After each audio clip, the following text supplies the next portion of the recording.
and you have to do this and that, and you don't have time to go exercise, and sometimes you eat because you don't know when you will find the next meal, so sometimes you overeat.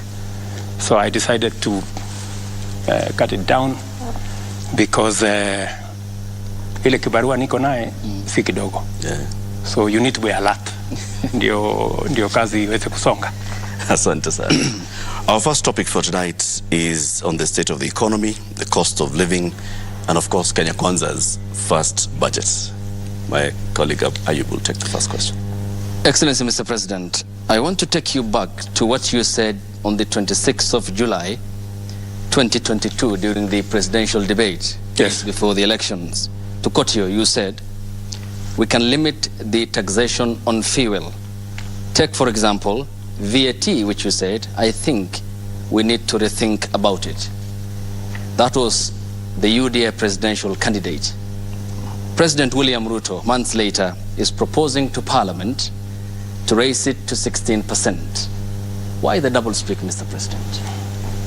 Thank you very much. Let me start this way. And allow me to give you a bit of context. When I came into office, I did 3 things the first day in my office that I had committed to the people of Kenya. Number 1, I made sure that both operations that were unnecessarily moved from Mombasa were returned. Number 2, I made sure that our police have financial independence. Number 3, I appointed the judges that were supposed to have been appointed, and I committed that I will expand the budget of the judiciary. If you look at the budget this year, we have added an extra 4 billion shillings to the judiciary. When I came into office, I found a huge crisis of fuel. In fact, before even I came here, immediately the results were announced.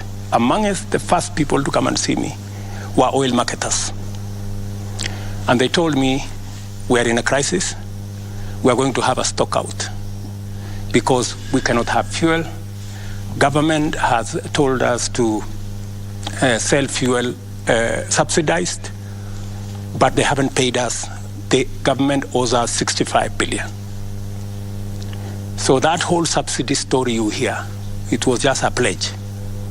So I found that we had a 65 billion shilling subsidy to pay. Meanwhile, our financial situation was very bad. And by the way, that subsidy was accumulating at 15 billion shillings every month.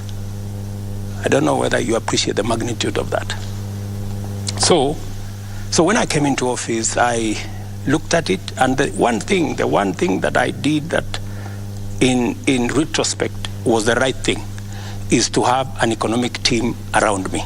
So we sat down, we went through the numbers, and finally we discovered that there wasn't actually a fuel problem.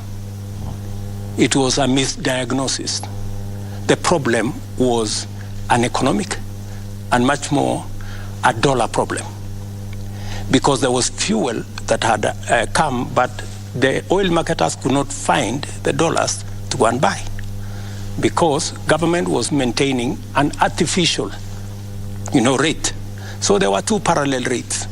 There was dollar by government at which state was 120, and there was another. If you really wanted to buy the dollars, you had to go and get it at 128 thereabout. So what did we do?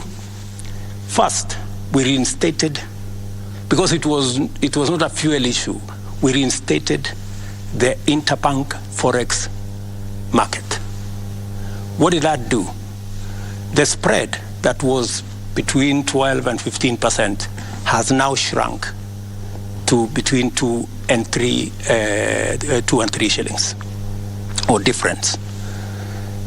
That is point number 1. Number 2, we went and negotiated for credit on all our petroleum products. So we've negotiated 6 months to ease the pressure on the dollar. In fact, many importers were finding it difficult to get dollars to import raw materials. We have since sorted out that problem. The liquidity around the dollar market has improved. Okay. We've allowed the dollar to find its own level. We are not artificially managing the exchange rate, because managing it artificially costs us money. So we have an issue there. So when I came into office also, I found that we had commitments of 900 billion Kenya shillings on the roads. Yeah, 900 billion. I have tried to work with various departments, Kera, Kura, Kenha, to try and understand how do we manage this 900 billion. We've tried to cut it down. We've tried to stop some of the roads that have not started. We've died. But we still remain with close to about 680 billion that we have to manage. If I have to complete these roads, I need extra money to do it. And every place I go, I was yesterday in Nyandarua. Communities, people, leaders tell us, we need a road here, Mr. President, we need a road here. Mm-hmm. We need to finish the Mau Mau roads. You need to finish this. You need to do this. We need an extra road. They were even telling me there's a road called Kinamba to some place. So that whole equation changed. But what have I done? I have said yes, we're going to increase the VAT by 8% for two reasons. Mm-hmm. Number one, because having differential rates, one at 8%, others at 16%, poses a problem, an integrity problem. People use it as a loophole to manipulate numbers, VAT in, VAT out. So the advice that my economic team working with Treasury gave was we must eliminate this loophole that people are exploiting, number one. Number two, this 8% that we are adding is going to give us about 50 billion shillings. Mm-hmm. It will begin to deal with the problem of roads across the country. Okay. But what have I done to balance it out? Because I made a commitment that we need to relook, right? I have removed on the same fuel, as we add 8%, I have removed road 3.5% road development levy from fuel. I have removed 2% of IDF on the same fuel. And to balance it out, because it is the same Kenyan who is going to pay from their pocket, I have removed VAT 8% on gas. And I have removed other taxes that I'm going to explain to you. About 14 other taxes that I have removed to try and even so that we have a balanced budget. Okay. We'll talk about the other taxes as proposed in the finance bill, which will come before Parliament. But you have mentioned that there is a team of economic advisors. You're right. David Ndii has been in your campaign team throughout the campaign before the elections. So is the current National Treasury Cabinet Secretary, Professor Njuguna Ndung'u. When you came to the presidential debate and you made the remarks on the 26th of July, which I quoted you verbatim, I think you said majority of taxes that are in that bracket, 15 almost you said, but we need to integrate at least these 15 different types of taxes. Did they not advise you, or you did not take the advice? Precisely, if you heard me clearly, there are many other taxes that we have since removed. So you must look at it in context. Yeah? What my economic team advised that time is that we need to relook at these taxes. When we came into government, we found a situation. The country was in a crisis. And by the way, I have had to make very difficult decisions. In fact, coming into office, I had to cancel the borrowing of about 300 billion shillings that the intention was to borrow, that would have taken the country down the cliff. I had to step in and stop many of the subsidies that were being dished left, right, and center. I had to make many changes. I had to reorganize the whole budget because we found a country headed and sliding into bankruptcy. And so when you find that kind of situation, you have to deal with the situation with the urgency and with the acuteness of thinking that is required. Okay. Yeah? You don't operate outside a context. So the question that you have asked me, did we remove some? Did we look at the fuel issue? Yes. We said, while it is true that we have a crisis and we have to deal with a pending bill of 700 billion for the roads that we have, while it is also true that we have to look at what additionally we can do, but we need to put a relief on Kenyans. Okay. That's why, apart from, and you know the reason why the tax on the VAT on fuel or petroleum products is much more attractive is because it is spread across all Kenyans. So everybody carries a small bit of it. Okay. But we have also knocked down other taxes from the same fuel. As I have told you, IDF we've taken down, road development levy we've taken it down, and a host of other taxes that we have taken down. Okay. Final question on this. This is an issue, Mr. President, which dates back to 2013 as a condition by the International Monetary Fund, the IMF, in which then the leader of the majority party, the current defense CS who sits in cabinet, Adan Duale, said that the 181 MPs have been convinced by the party leadership, the President Uhuru Kenyatta and his deputy William Ruto, on the rationale of the 8% VAT on petroleum products. He continued, 181 is a very big number and will convince our members. And this being a precautionary facility by the IMF, can you tell the Kenyan people that there is no extra hand of pressure on the Kenyan government by the International Monetary Fund? My good friend, the International Monetary Fund does not run the government of Kenya. I do. IMF does not make decisions for the government of Kenya. I do. IMF are our partners. They work with us on our priorities. They work with us on our proposals. They support us where they can. They give us advice where they can, but ultimately, we make the decisions ourselves. And it is not up to IMF to see how to sort out the 680 billion that we have on the road sector. It is not up to any other person. It is up to us.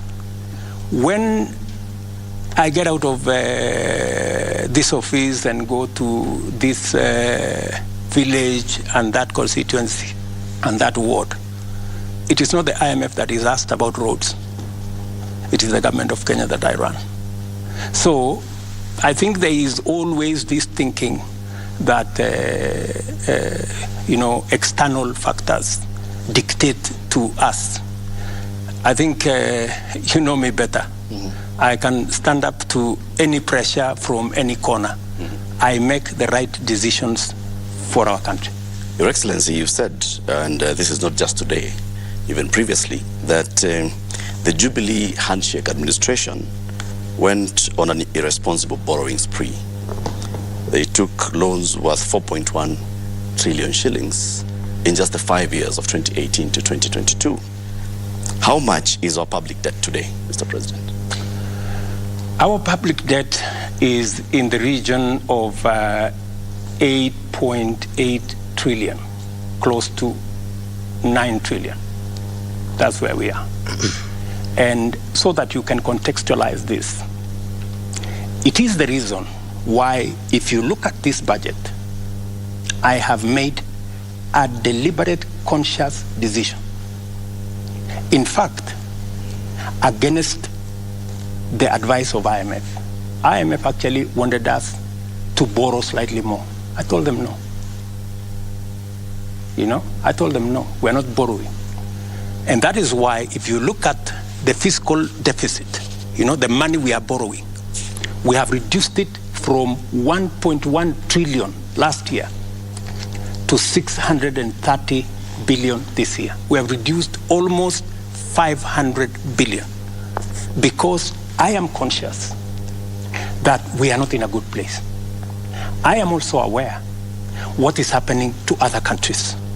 There are countries in our continent that have defaulted in their payments. When I am president, Kenya will not go that route. And that is why, even when, many people thought it was a joke, I told them we are not borrowing beyond where we are.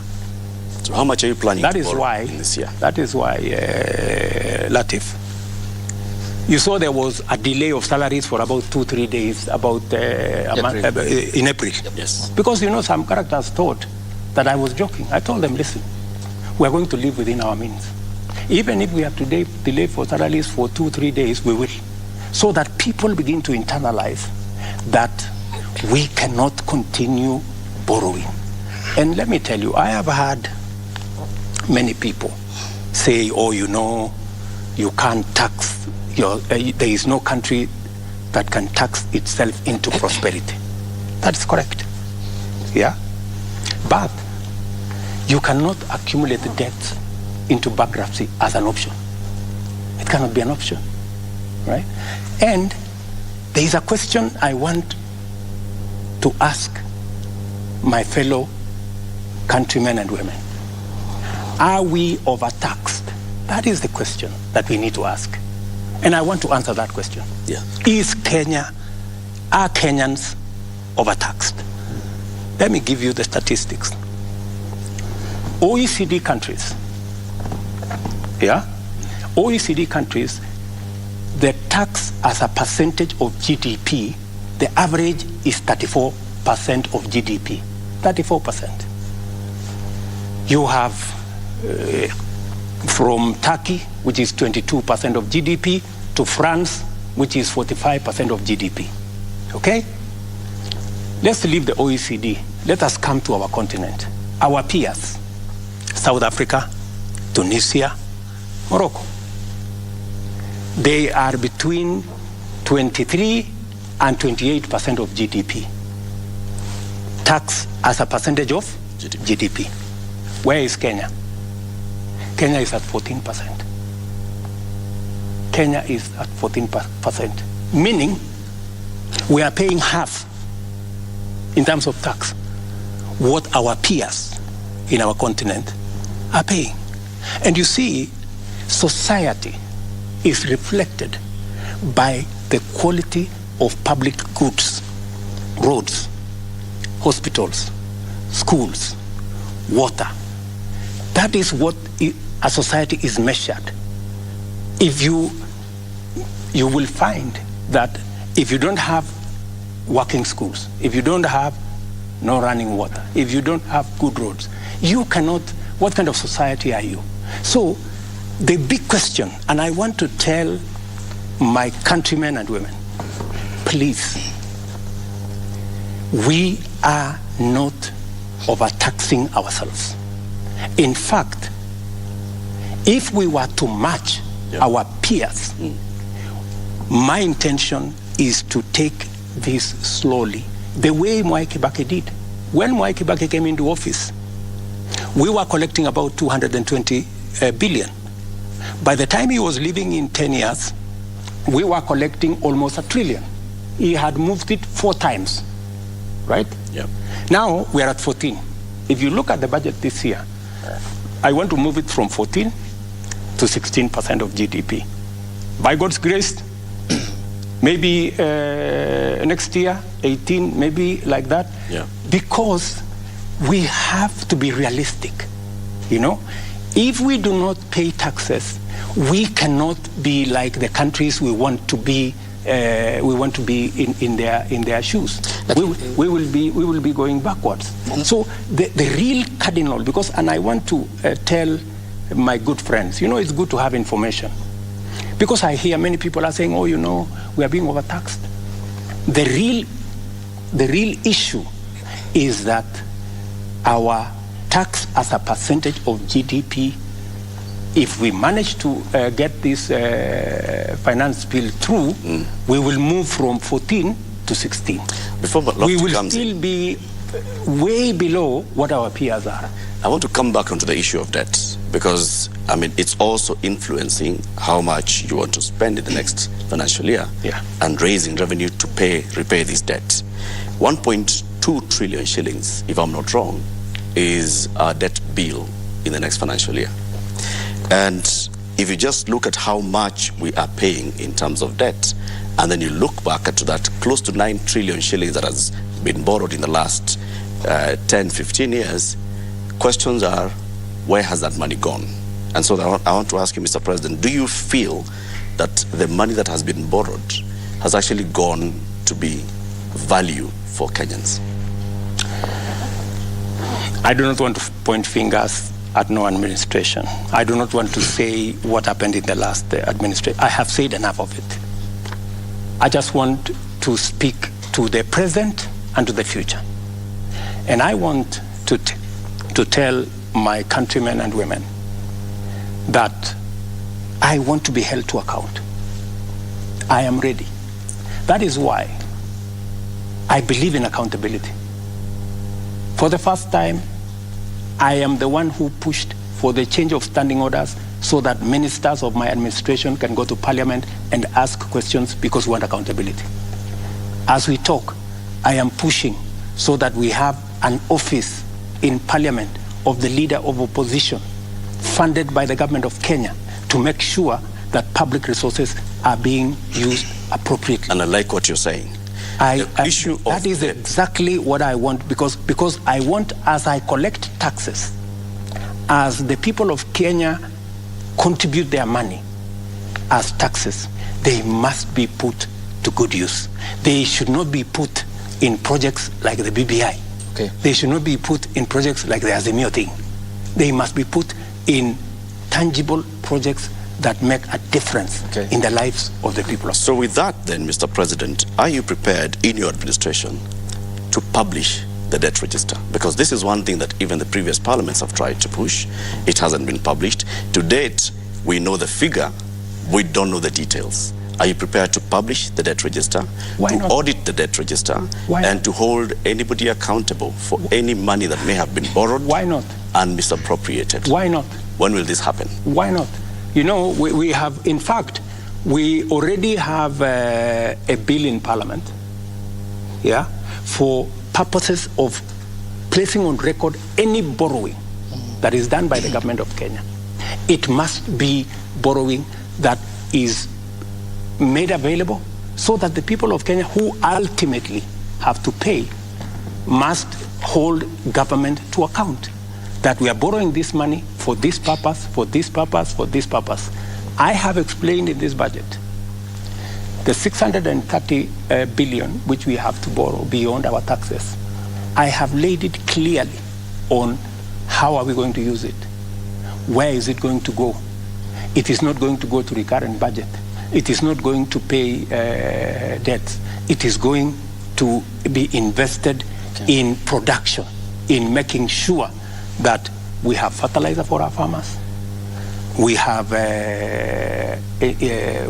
developed the tea value chain, the coffee value chain, leather value chain, textile value chain, edible oil value chain.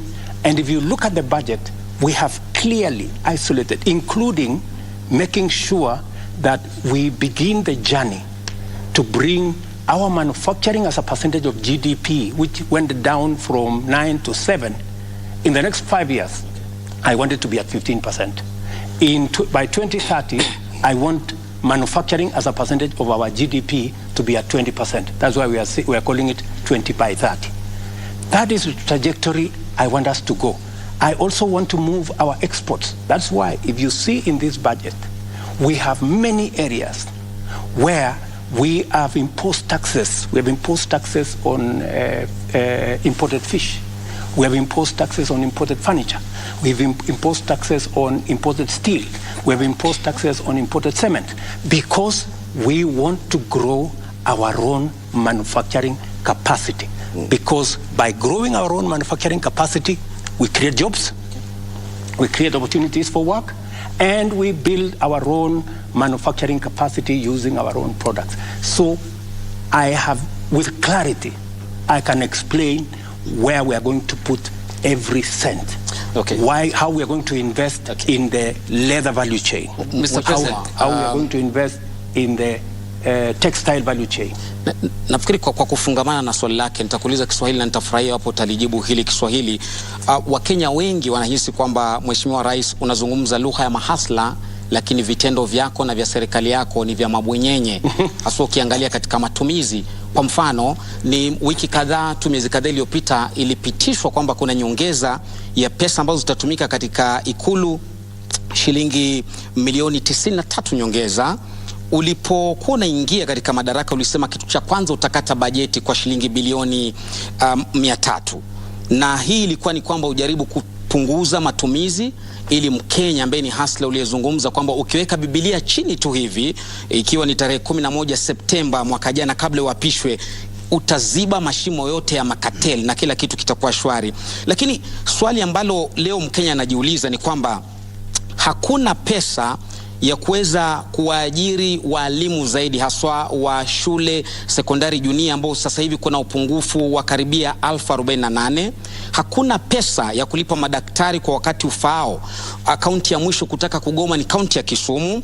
Hakuna pesa ya kuongeza fedha haswa katika kaunti. Kumbuka kwamba ni maseneta wako katika ambao wanaegemea upande wa Kenya Kwanza waliangusha ule mswada wa kuongeza fedha hadi kufikia shilingi bilioni 407, wakaishukisha hadi 385. Hakuna pesa za hivi, lakini kuna pesa shilingi milioni 459 za kulipa makatibu waandamizi CAS 50 kwa kila mwaka katika serikali yako. Je, unazungumza lugha ya mahasla ama unawapaka mafuta kwa mgongo wa chupa rais? Sizungumzi lugha ya mahasla peke yake.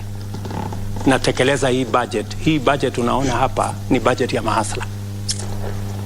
Uniulize kwa jinsi gani? Kwa nini? Yes. Na nilichokitaja ni tofauti na unachosema. Jambo la kwanza, haya mambo yote uliyoyasema, serikali hii wakati nimeingia nimefanya mambo manne ambayo yanahusikana na mahasla. Jambo la kwanza, nimeweka pesa karibu shilingi bilioni 3.5 kupunguza gharama ya mbolea ambayo inatumika na wakulima wale wa chini. Kufikia sasa serikali imesajili wakulima milioni 4.5, karibu milioni 5. For the first time, kila mkulima bila ya kubaguliwa alipata mbolea. Leo tumeongeza sehemu ya kuzalisha chakula kwa ekari 1,200 kwa sababu ya incentive ambayo tumetoa kama serikali. Mind you, wale wengi ambao wako katika sekta ya kilimo ni mahasla. Jambo la pili, kwa jambo la ambalo linasumbua sana wa Kenya, jambo la cost of living. Yeah? Ni nini nimefanya katika ile kupunguza hiyo mzigo kwa Wakenya? Kwa sababu kuna mambo mawili. Wale majamaa walikuwa hapa mbele yetu walifanya subsidy ile inaitwa subsidizing consumption. Walipeleka pesa kwa mamila. Mila hana mahindi yake. Mila ni chuma tu ako nayo na mashini. Zile pesa mimi sasa ndio nalipa. Hawakulipa. Mimi sasa ndio nalipa ile pesa ya subsidy. Unaelewana? Mimi nilifanya nini? Kwa sababu naelewa kwamba shida ni supply and demand. So ile tulifanya ni kwamba tulienda kwa KNTC, tukawapatia Treasury ikawapatia letter of support. KCB wakatupatia shilingi bilioni 25. Tukatumia hiyo pesa, sio pesa yetu, ni pesa LC, unapatiwa tu LC. Tukalete mchele, tukaongeza mahindi, tukaongeza mchele, tukaongeza maharagwe, tukalete mafuta ya kupikia. What happened? Ile bei ya unga ilikuwa 230, saa hii iko 170, ikiteramuka. Bei, nataka uende ucheck, bei ya mafuta ya kupikia fresh fry kwa mfano ilikuwa 1800, saa hii ni 1100 kwa kilo 5. Ile kilo 3 ilikuwa 1100, saa hii ni 750. Sababu gani? Wale makatel ambao walikuwa wanafanya hiyo biashara, wakati walijua, kwa sababu tunajua bei ya hizi vitu kwa soko ya kimataifa, tukawaambia simupunguzeni jameni. Wao sasa wamekuja bei ya chini, without us doing much. Nafikiria hiyo ni mipango mizuri. Sasa nikueleze, si umeniuliza nafanya nini kwa mahasla. Mahasla ndio hawa wanahangaika na gharama ya swali lao kuu. Mahasla wanasema jinsi unavyokusanya na matumizi yako hayatoi picha ya hasla. Kwa mfano kuachilia kuongezwa fedha ambazo zinatumika ikuluni, nitakurudi hapo, na mshahara kama hawa ma CAS ambao hadi sasa hujazungumzia kama unakubaliana au la, licha watu kwenda mahakamani kupinga hilo. Mambo ya CAS ni mpango wangu wa serikali. Naam. Yeah. It is my decision. Ya kwamba mimi naona ya kwamba kuna sababu ya wale ma CAS kuweko. Kwa sababu agenda nilio nayo kusukuma Kenya hii. Leo naibu wangu karibu analala kwa ofisi. Leo yule Musalia Mudavadi unaona amepunguza kilo siku hizi kwa sababu karibu analala kwa ofisi. Mimi ninahitaji wafanyikazi zaidi kwa sababu ile agenda ya kubadilisha Kenya, I need more hands, I need more minds. Lakini wacha nirudi pale kwa mahasla. Wewe umesema ya kwamba ati mambo ya walimu. Je, wewe unaelewa ya kwamba serikali hii imeajiri walimu 35,000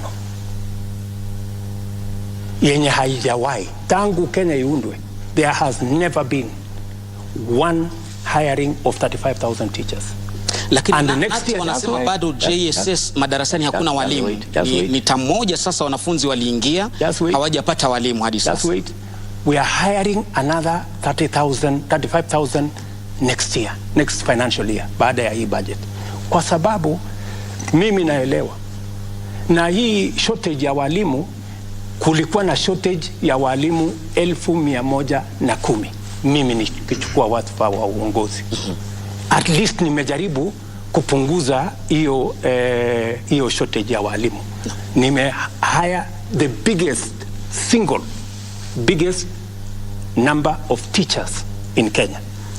As I talk to you, vile tumeajiri walimu wa TVET 1,300, tutaajiri baada ya hii budget another 1,700 wawe 3,000.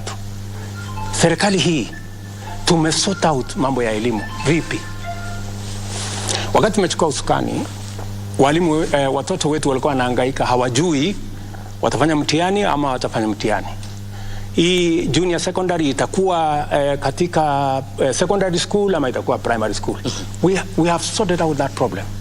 And on top of sorting out that problem, na tumeweka junior secondary school pale katika primary school, kwa sababu ingekuwa mzigo mkubwa sana kama pendekezo ya serikali iliyopita kwamba waende katika secondary school, ingekuwa gharama kubwa sana kwa wazazi. Naam.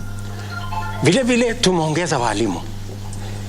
Juzi, nafikiri wiki moja iliyopita, tumesort out the biggest problem ya mambo ya elimu ya vyuo zetu. The biggest vyuo zetu, nikiongea na wewe saa hizi, karibu zote zinafungwa. Wako na madeni ya bilioni 59, actually almost 60 billion. Wana strike. Wale wahadhiri ama lecturers wamegoma, hawajalipwa. Nani hajalipwa? It has taken my administration to sort out, kwa sababu wale wote wamekuwa wakimbia kutoka changamoto hiyo kwa miaka 20. But I want to tell you, we have put our education system now on sound footing. We have sorted out the JS, the junior secondary as a topic by itself. So please, okay, don't mind. all right. Na Mheshimiwa Rais, kidogo ni kurejeshe nyuma kuhusiana na hili swala la mapendekezo yaliomo kwenye ule mswada wa fedha wa mwaka 2023, na kuna hili swala ambalo Wakenya wamekuwa na maswali chungu nzima kuhusiana na mpango wa kutoa 3% kwa ule mpango wa kujenga nyumba za bei nafuu. Wakenya wanauliza ni kwa nini wanalazimishwa, manake wengine wanaona ni kana kwamba wanalazimishwa, pengine hawako tayari kuwa wamiliki wa nyumba. Wengine wanasema ya kwamba hawakuhusishwa kabla ya yale mapendekezo, na tumeshuhudia miungano mbalimbali ya wafanyikazi ikisema ya kwamba ikiwa mapendekezo hayo yatapitishwa basi kutakuwa na migomo. Ni swali nzuri sana umeniuliza, kwa sababu ni swali ambalo nimekuwa nikingojea kujibu. Nataka Wakenya wanisikize kwa makini. Niko na maswali matatu ambayo sisi kama Wakenya lazima tujiulize.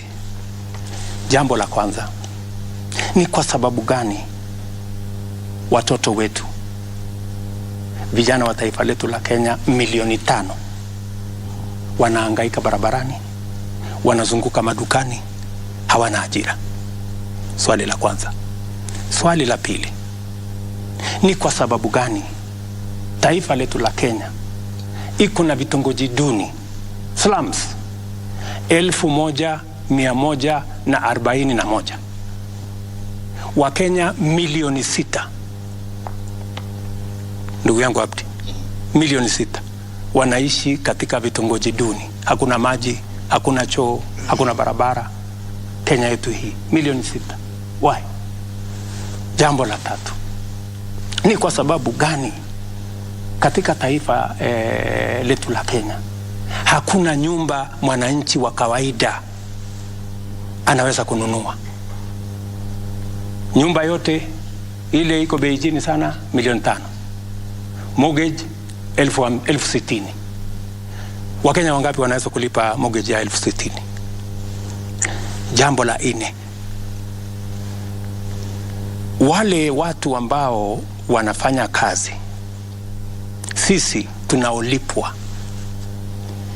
na ushuru ya Wakenya ni watu 1700, kuanzia rais mpaka kupitia kwa mawaziri, kupitia kwa madaktari, kupitia kwa walimu, kupitia kwa wauguzi, mpaka wale wa chini messengers na wale wengine 700,000.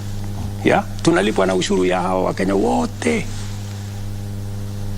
Imefika wakati, rafiki yangu, tufikirie ni vipi sisi tulio na bahati ya kufanya kazi, na sio kwamba ati mimi kwa sababu ni rais leo ati mimi ni bora kuliko wengine, ama wewe kwa sababu ni mwalimu ati wewe ni bora kuliko wale wengine.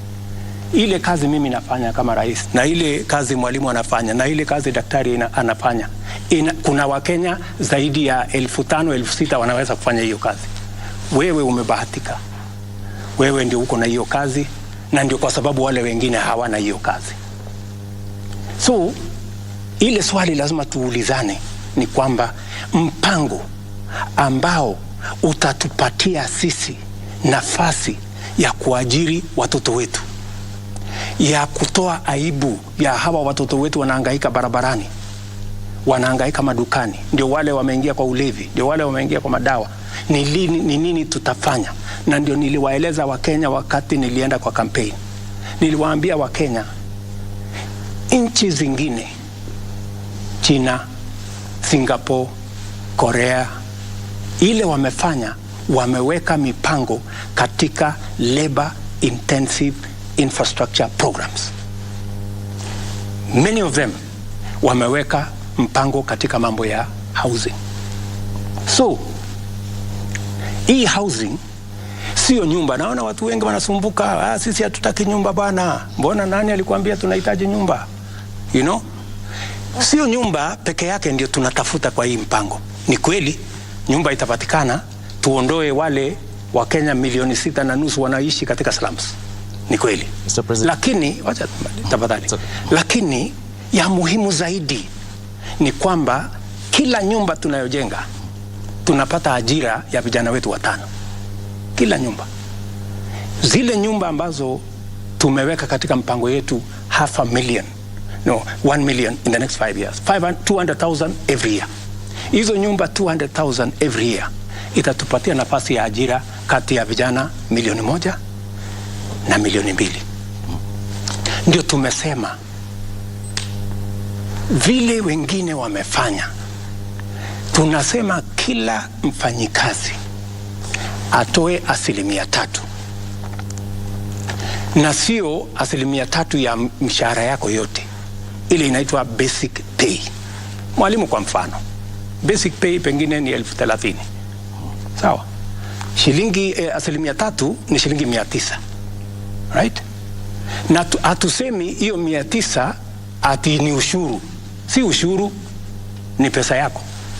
Lakini unatupatia kwa muda tufanyie mpango ya wale watoto wetu wanaorandaranda barabarani, wengine wao ni watoto wetu wa kuwazaa, our own children, kuwapangia ajira. Sawa? Na hiyo that's why ni watu waelewe, it is a win-win project. Wewe ukitoa 3%, Abdi, mwenye amekuajiri anatoa 3%, kumaanisha na hiyo 6% yote ni pesa yako, sio pesa ya mwajiri tena, ni pesa yako, na sio ushuru, ni pesa yako. Tunaelewana? Na hiyo pesa ndio tunataka kutumia kujenga hazina ambayo itatusaidia kufanya mambo 3 ya muhimu. Jambo la kwanza, leo tunajenga nyumba 1%, 1% ya nyumba zote zinajengwa Kenya inaweza kununuliwa na mwananchi wa kawaida. Tunataka kuongeza nyumba ambazo zinajengwa ambazo zinaweza kununuliwa na Mkenya wa kawaida kutoka 1% mpaka 50%. Wacha niwaeleze wa Kenya vile hiyo kazi itafanyika. Tuko na mipango miwili.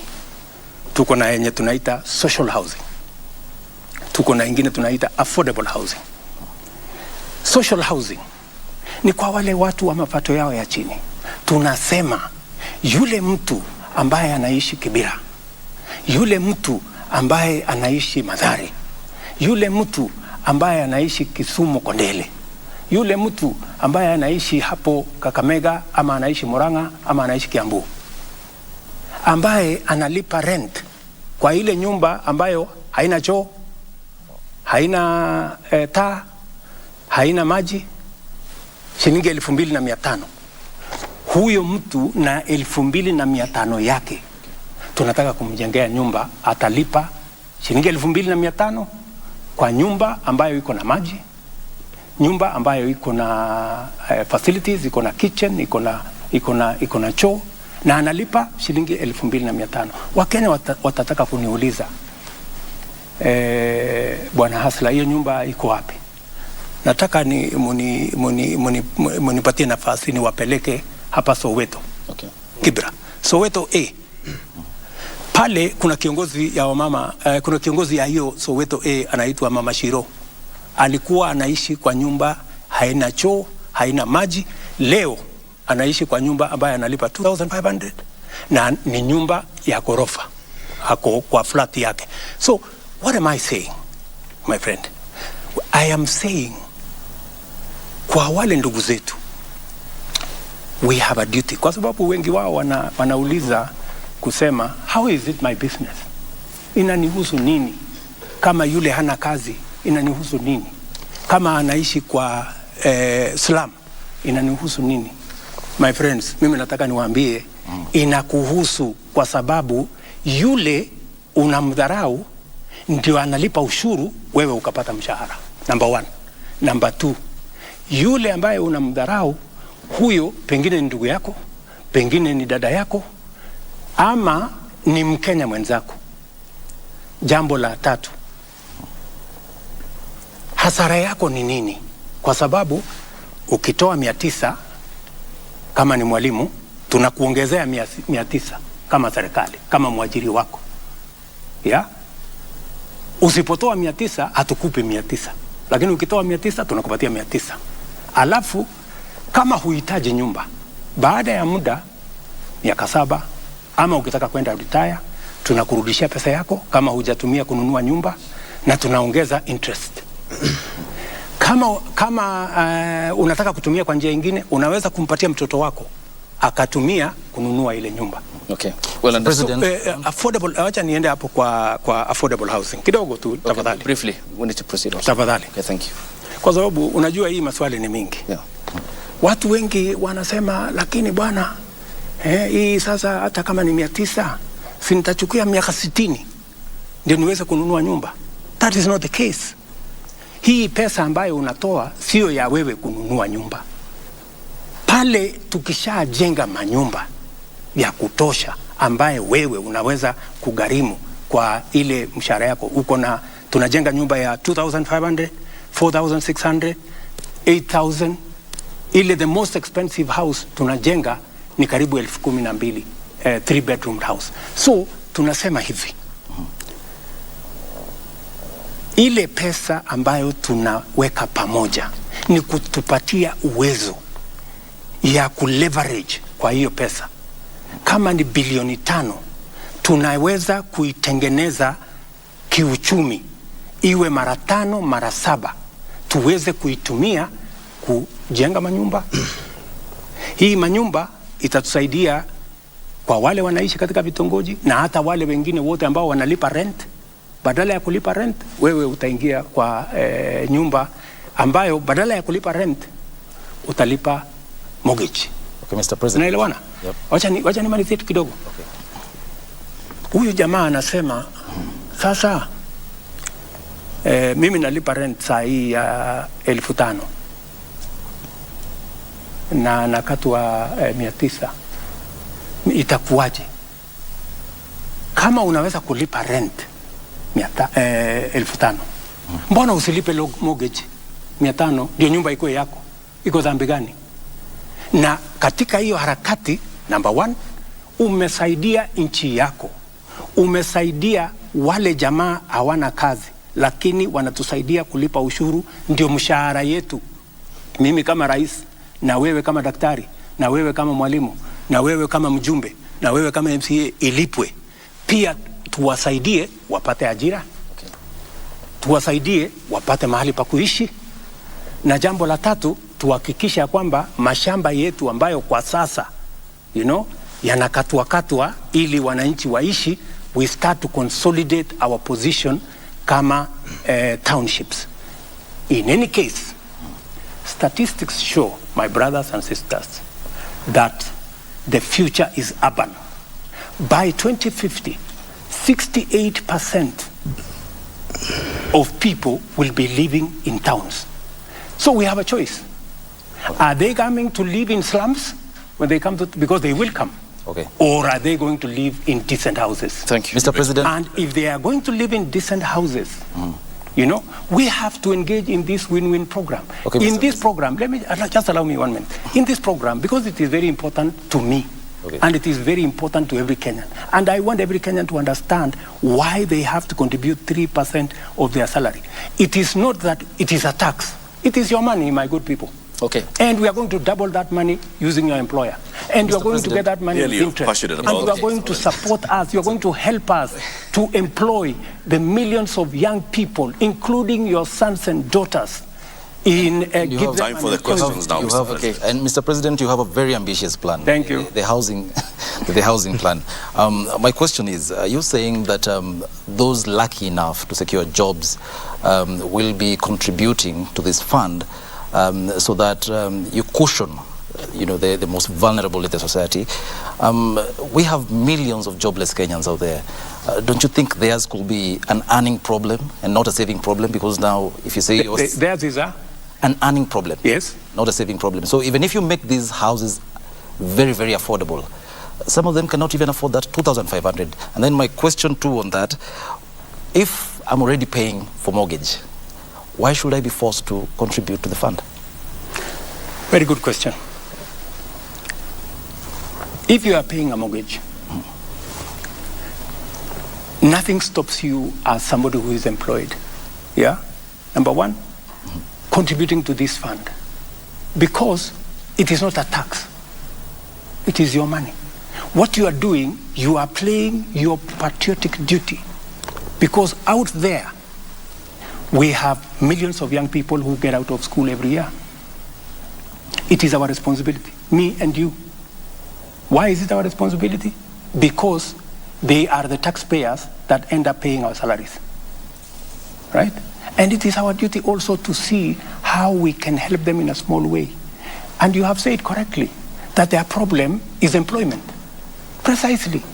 That's why I'm saying these 5 million characters, our children, getting out of school. Don't you think it is a decent thing? Don't you think it is the right thing to participate in an exercise that helps our country, our young people, instead of engaging in crime, in abuse of drugs, to be part, to get a job? By the way,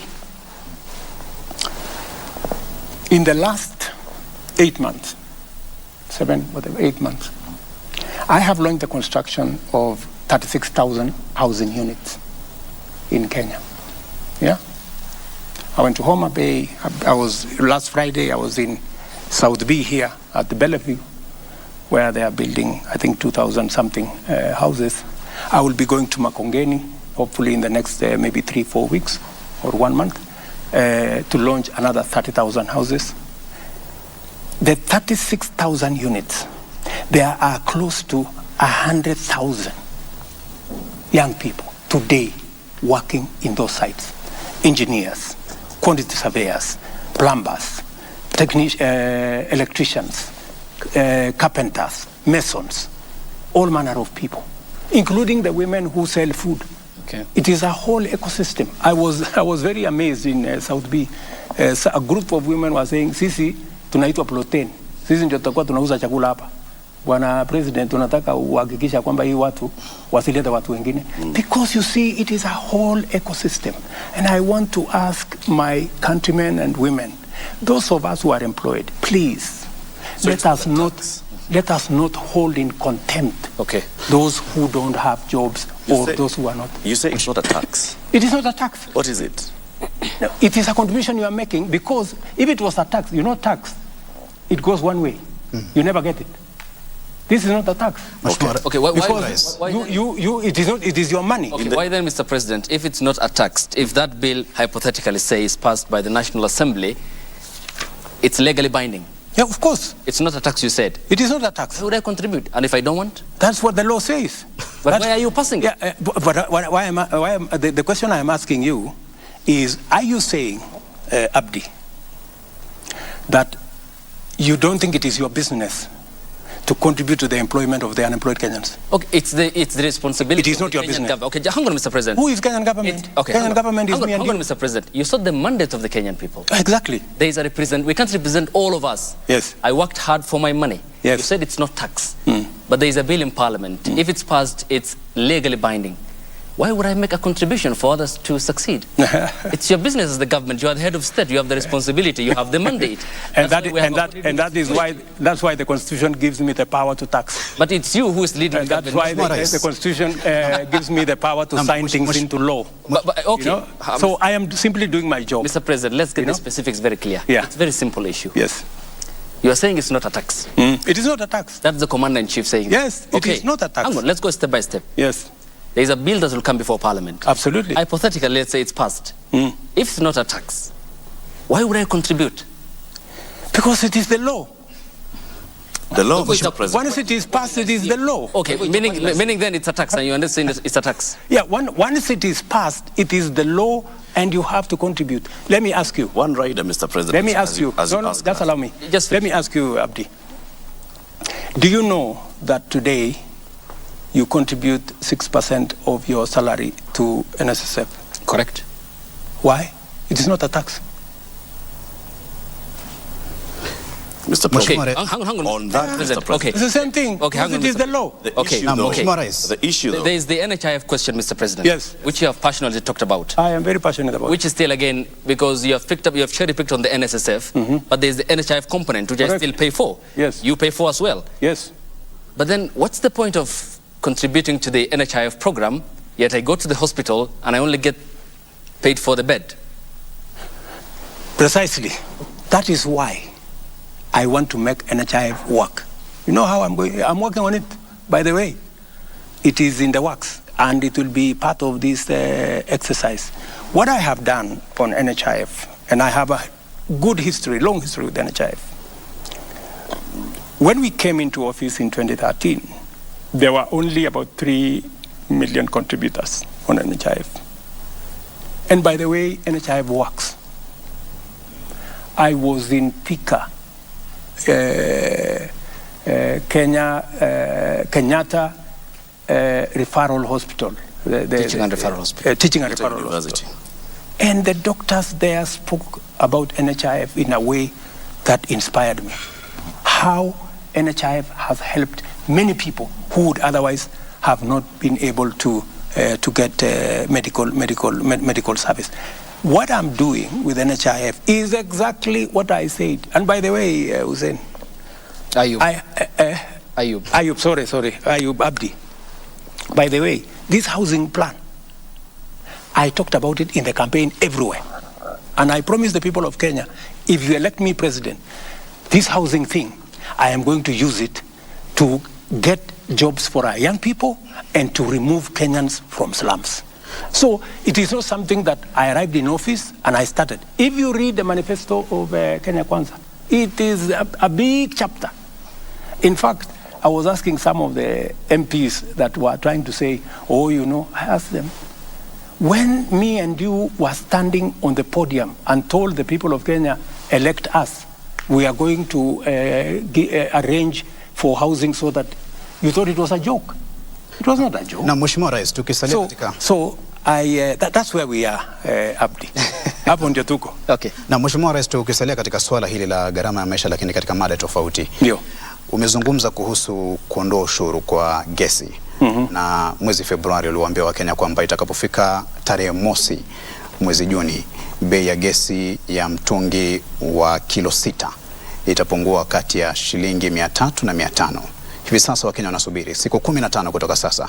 Wanataka kufahamu iwapo mipango yote iko line, ikifika tarehe 1 mwezi Juni watakapoenda katika maduka haya ya kununua gesi, wataipata gesi hii kwa kati ya shilingi 300 na 500. Lazima kwanza tupitishe hii kwa budget. You know, sio lazima tutoe gharama ya tuondoe. Kwa sasa hakuna njia ya kuondoa ushuru mpaka budget ipite. Kwa hivyo huwezi kuhakikisha kwamba ikifika tarehe 1 Juni. Tarehe 1 Juni haiwezekani. Mpaka pengine kama ulivyosema awali. Mpaka tutapitisha hii mswada pale bunge ndio tuweze kuhakikisha kwamba tunateremsha hiyo bei. Kwa hivyo ni muhimu kwamba Wakenya kuna mabadiliko. Kuongeza kwa, kama tungepitisha hii jambo kwa supplementary budget. June ingewezekana. Lakini tulijaribu kuisukuma kwa supplementary budget, ikawa haiwezekani kwa sababu ilikuwa inatubidi tubadilishe sheria fulani. Ndio tuhakikisha kwamba hilo tendo inafanyika. Sasa tumeipanga vizuri. Tumehakikisha ya kwamba hiyo iko katika budget yetu, umeona waziwazi. Na vile vile tumesema tutachukua ile pesa ambayo tunatumia tunaokota ushuru kutoka mambo ya kerosene. Tutaitumia kusecuritize. Ndio tupunguze gharama ya mtungi ya gesi. In fact, tunaongea na market. Saa hizi nikiongea na nyinyi, tunakimbizana na wale watu wakora ambao wanauza gas kinyume ya sheria. Tunakimbizana na hawa vibaya sana, kwa sababu we have to remove all the illegal fillers because they are destroying this market and they are undermining our efforts. Na unaweza kuhakikishia Wakenya kwamba budget tukipitisha, budget tukipitisha tutapunguza gharama ya gesi kati ya shilingi 300 na 500 kwa mtungi. Kwanza mtungi, wacha gas ile tunapunguza kati ya shilingi 300 na 500 ni mtungi yenyewe, ndio sasa uongeze gas ndani yake. Lakini mheshimiwa, ukiwa Samburu, nakumbuka vizuri sana ulipotoa tangazo la kwanza, tena baadaye katika ukumbi wa mikutano ya kimataifa na akina mama hapa KCC, ukutaja masuala ya kwamba lazima mswada wa fedha wa mwaka 2023 upite kwanza. Ulitangaza tu waziwazi kwamba utapunguza na itakuwa ni hewala kwa kila Mkenya. Sasa mimi nataka nikuulize wewe, hii ni nchi ambayo inafuata sheria. Yeah? Si umesikia huyu bwana akiniuliza utafanya ni kwa sababu gani? We are a country governed by the rule of law. Nimekueleza kama tungepitisha hiyo mswada kutumia supplementary budget mwezi wa 6 ingewezekana. Lakini kwa sababu hatukupitisha, tutapitisha sasa katika budget yenyewe. Baada ya hapo hiyo gesi itapatikana. Kutokana na mabadiliko haya utaomba Wakenya radhi? Kwa nini? Ambao walikuwa wanategemea kwamba ikifika tarehe mosi wewe ndio uko na shida na mimi. Wakenya hawana shida. Okay, Mr. President, let's finish up on this. I'd like us to move to the next issue, Mr. President. Thank you very much. We've spent quite a bit of time on the first topic. Yes. Because of course it's the hot topic in the country. Let's go to another hot topic, Mr. President. And this is on the matter of security and religious matters. Lofty. Shukran sana. Mheshimiwa Rais, swali la kwanza kuhusiana na masuala ya usalama wa taifa ni kiazi moto na donda ndugu ambalo limechipuka katika eneo la Malindi kule Shakahola katika msitu ule wa Chakama. Kufikia sasa ama kufikia jana, tangazo lilotolewa ni kwamba iliripotiwa Wakenya 610 hivi hawajulikani waliko. Wakenya 201 na zaidi wamefariki, wengi wao wakiwa ni watoto. Na swala hili si geni ama halikuchipuka tu mwezi jana ambapo wanahabari walitangaza, lakini mhusika mkuu ambaye ni Paul Mackenzie alipoondoka Furunzi Malindi kuelekea Shakahola ulikuwa mwaka 2019, mwaka 2020 Mheshimiwa Rais, mwaka 2021 serikali kimya, mwaka 2023 hadi wanahabari walipotangaza, na maafa ndio haya. Wewe kama amiri jeshi mkuu ambaye unakaa katika kamati ya usalama na kupewa kinachoendelea na ujasusi wote, huoni kama umewafeli Wakenya? Na Wakenya wamenituma nije nikuulize kwa sababu ya idadi hii, basi unapaswa kuwaomba msamaha leo kabla kujibu swali lolote la Shakahola mbele ya wanahabari hawa. Unaweza kuomba msamaha wa Kenya kwa kupoteza nyoyo 200 na wengine 600 hawajulikani waliko? Pale kuna utepetevu katika upande wetu wa serikali, na inapaswa mimi niombe msamaha kwa sababu Wakenya 210 tayari wamepatikana katika makaburi. Tuko na shirika la upelelezi, tuko na shirika la ujasusi, tuko na askari polisi, tuko na assistant chief, tuko na wazee wa nyumba 10, tuko na wale wote ambao wako kule. Hapo kumetokea makosa, na siwezi kusema ya kwamba kuna vile tunaweza kukwepa lawama. Tuko na makosa, na kwa sababu kuna makosa ni vizuri tuwaombe Wakenya msamaha kwamba jambo hili lilitendeka tukiwa na serikali. Nikishasema hivyo, huyu bwana Mackenzie na wenzake alishajulikana kwamba kuna jambo lenye dosari anafanya. Ameshikwa akapelekwa kotini, kotini ikamwachilia. Ameshikwa tena akapelekwa kotini, kotini wamemwachilia. Hii safari sasa ameachiliwa, ndio amekuja sasa akaongoza haya maovu akitumia dini, ambaye nilisema leo huyu bwana ni muhalifu kiwango ya gaidi, kwa sababu wale watu maisha ya watu amewaua kwa kutumia dini. Hatuwezi kuelewa ni vipi, lakini nimeambia taifa ya kwamba hii jambo, na ndio nimeweka jopo mara mbili. Jambo la kwanza nimeweka jopo ambayo tunaita Judicial Commission ifuatilie uhalifu na ituambie ni nani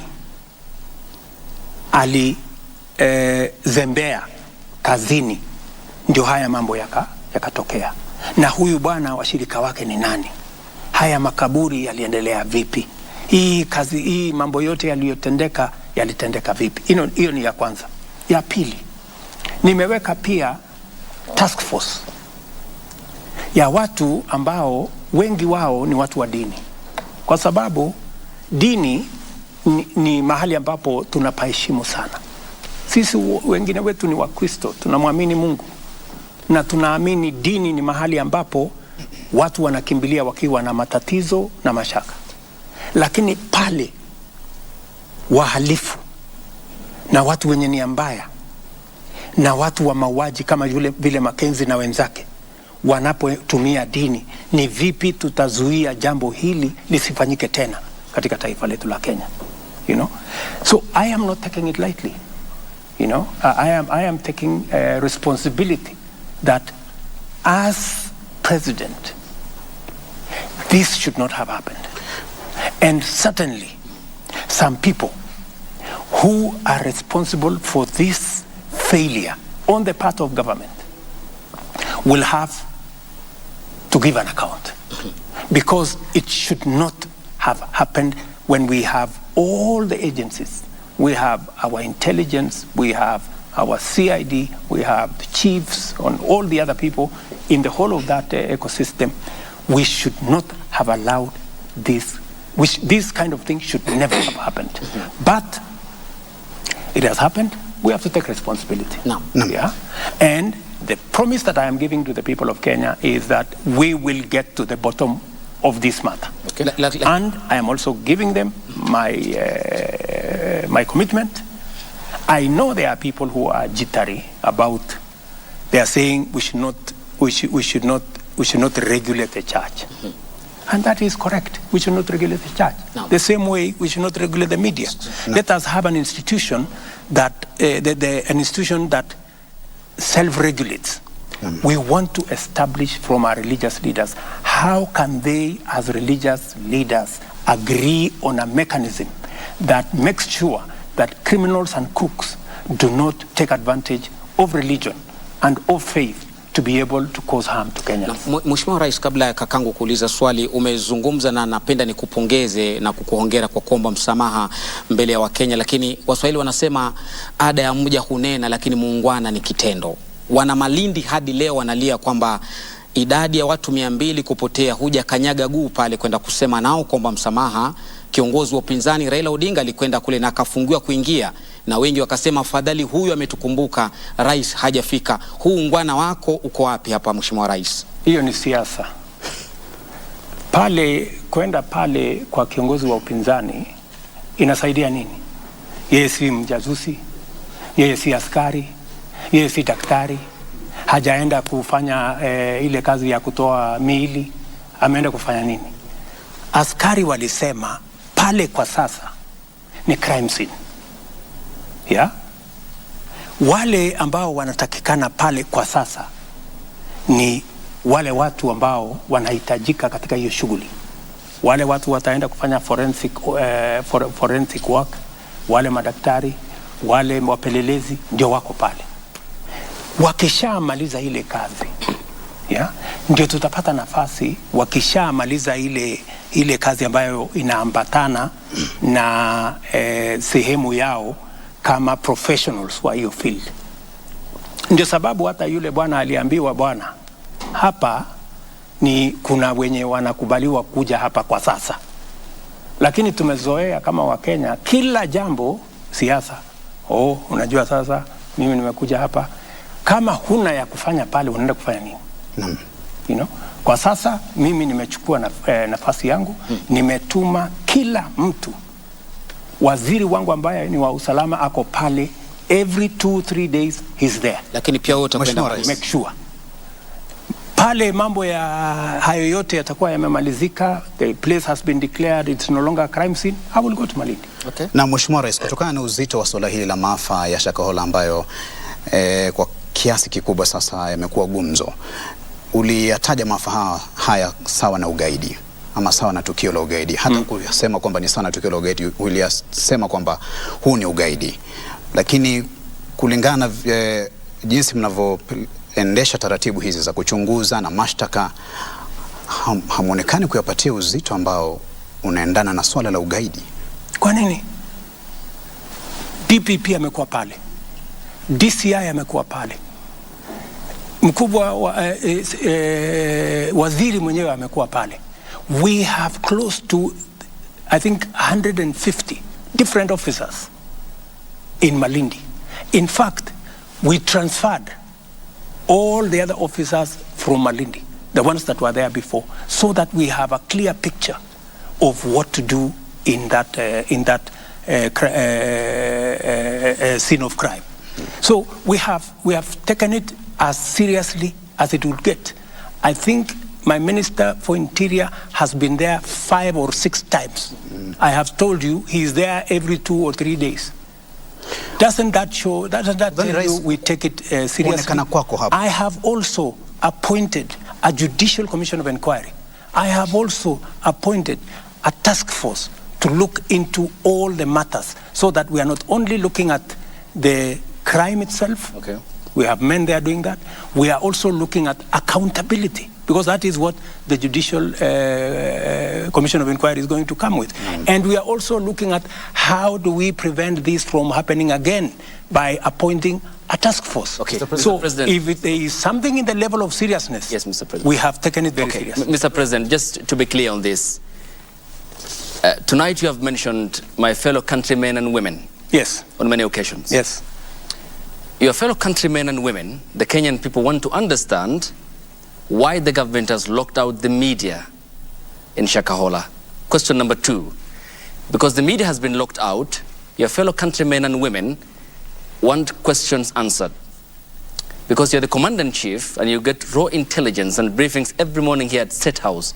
What exactly is the true picture of Shakahola?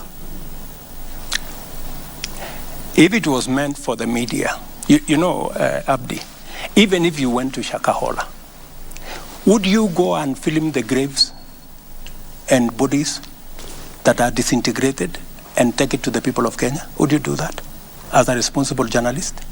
There are ethics that guide us. We can't do that. Yes. But why the blanket? There is absolutely media blackout? There is absolutely, the scene that is there is not a scene to report.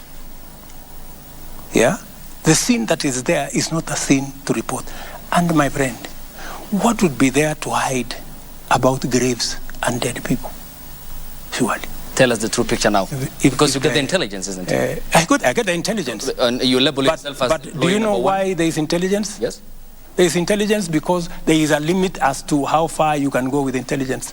If intelligence was meant for the media, it wouldn't be intelligence. Okay, not the media per se. It's the Kenyan people who want answers. But you are the media. Hang on, Mr. President. There is a way I am going to communicate with the Kenyan people when the time comes. It's through us, the professionals in the media. That's why here we are tonight. You speak to the Kenyan people about a raft of issues. Now, the Kenyan people want to understand the concerns that they have about Shakahola. Can't you tell them, the sovereign people of the Republic of Kenya, about the truth? When the time comes for me to speak about Shakahola, I will, to the people of Kenya. When is that going to be? As it is, the people of Kenya will get information from the officers on the ground to the extent that that information can be shared. But it is not fair and it is not right, Abdi, for you to tell me that I come and broadcast intelligence information. You know that's not possible. Probably, even if you try how. Mr. President, I just want to ask you this. You receive intelligence briefs, like my colleague Ayub says. We've seen people in this country being profiled on the basis of their religion. I have to ask you this, Mr. President, and I'm sure Kenyans would want to know. You've admitted that there was some complacency from security organs. Had this been done by another denomination, would we be talking about the same thing? Yes, we would. I have always refused the blanket condemnation of any religion. That is why when, for example, Alamin Kimathi was profiled and taken to as a terrorist and taken to Uganda, I am the one who went to speak to Museveni because I know Alamin Kimathi. And it is me going to talk to him. And Alamin Kimathi is a Muslim. I received him here at the airport after he was released. Because we must not allow, the same way I will not also agree that this incident is used against all the churches and all the religion. We must treat this, as I said today, as a terrorist, as a criminal, and he bears individual responsibility. But beyond that, because the name of religion has been used, that's why I have taken the extra step to ask religious leaders. We do not want another incident of this nature. So let us speak to ourselves. Let the church, let the religious bodies, let the Muslims sit down as religious leaders and come up with a self-regulation mechanism, the same way you guys in the media have a self-regulation mechanism, so that you avoid, because there are rogue journalists. True or not true? Yes, they are. They extort money, they do what, and they are reported to the Media Council, your organization, and their steps are taken, right? So we're asking that should be from where I sit, but I am waiting for their recommendation. If they tell me there is a different way of doing it, I will look at it. That's why. Rais, pengine uzungumze na Mkenya, manake hili ni swala ambalo tulishuhudia wakati ambapo watu walikuwa wakiokolewa pale. Kuna wale hata walikuwa wanakataa, wanasema ya kwamba wanataka kuniua, kumaanisha ya kwamba swala la dini na siasa ni mojawapo yale masuala ambayo yanafahamika kama emotive issues. Zungumza tu na Mkenya kuhusiana na umuhimu wa kuwa macho zaidi anapofuata hata dini fulani. Nataka niwaeleze ndugu zangu wa Kenya, tafadhali tuwe waangalifu. Kuna mafundisho ambayo yanaelekea mahali ambapo si pazuri. Ukisikia dini inaanza kusema usiende hospitali, usipeleke watoto wako shule, sijui dunia inaisha, sijui miezi 6, sijui miezi 2, ujue pale kuna kasoro. Ukisikia mtu anakuambia uza mali yako upeleke pesa kwake ndio upate sijui barabara gani ya kwenda sijui mahali gani, kuzimu sijui mbinguni, yeah? Lazima tuwe waangalifu, so that as the citizens of the Republic of Kenya, it is very, very important for us to know that radicalization of whatever nature, radicalization in terrorism, radicalization using religion, radicalization using politics is dangerous, because it leads people to make irrational decisions. And we must always be careful. Right. And that is why I have said, because this incident is serious, I would want to listen to religious leaders, religious professionals to tell us, how do we make sure that Kenyans, innocent Kenyans, are not radicalized using pulpits or religious doctrine? Because what the likes of Mackenzie are doing is what Al-Shabaab are doing. One using the Bible, the other one using the Quran. And we must deal with that situation because it is a real situation. And we must deal with it. Mr. President, just as we wrap this up, you've admitted that yes, there was complacency. 600 people missing. That's a huge number. Someone somewhere must have known. What degree of complacency are we talking about? And are we going to see heads rolling? Oh yeah, because and that is why I have a judicial, because the Judicial Commission of Inquiry will put people to account. The chief will have to account. The intelligence officer will have to account. The CID officer will have to account. Or the whole chain has to account. So people will be held to account, because this is not a simple matter. Thank you, sir. I want to take us back to, an issue that is of great public importance and interest, and this is with regards to the cost of living. Like you said, this is a hot issue, hot potato issue. You have said, and you've been saying this recently, that before you took office, the cost of unga was at a certain price, beyond 200 bob. And since then, it has actually been coming down, and it's come down to the latest figure I heard you mention yesterday was about 170 shillings. Where is this 170 bob unga? And what specific interventions of your government are you crediting for that? What did we do? To sort out the cost of living issue, there are two things. Increase production. That's why we're working with the farmers to increase production. We're supporting farmers with fertilizer, seeds, and as I told you, 200,000 additional acres of land have been put into production. So that's number one. Number two, increase supply at the moment. That is why we have imported close to 250,000 tons of maize. We have imported about 75,000 tons of rice. We have imported, I don't know the numbers, maybe 40,000, because I even had to speak to the Prime Minister of Ethiopia because they had some beans. We have had to import about 100,000 tons of cooking oil.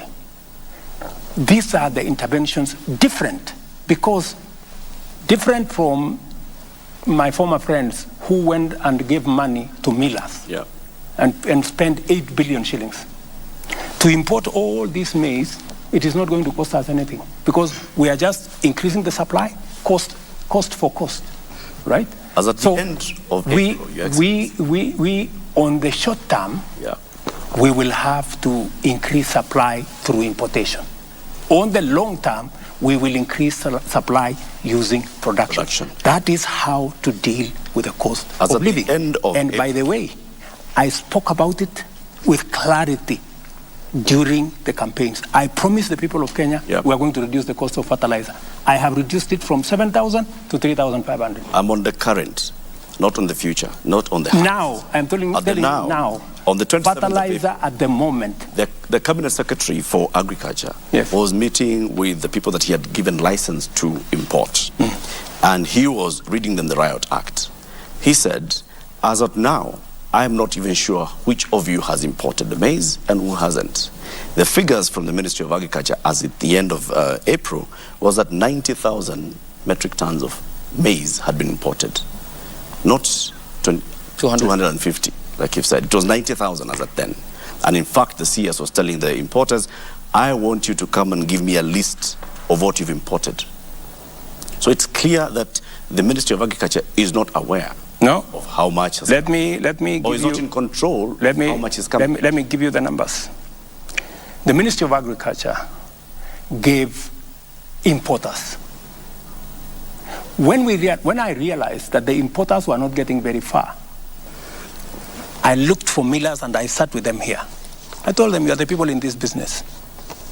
Can you reach out to your suppliers whenever you don't have? That's how the Ministry of Agriculture brought in the millers.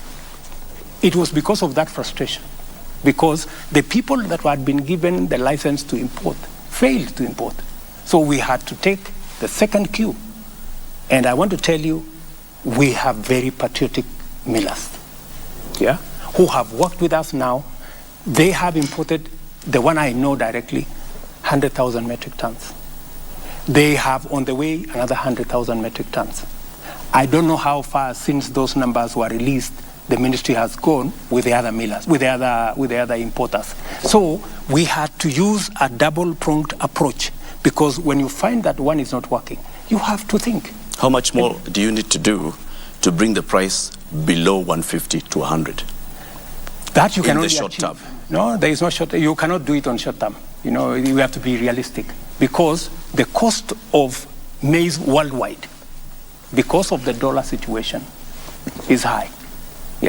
The only sure way, my good friend Latif, the only sure way to reduce the cost of living, to reduce the cost of food, is through production.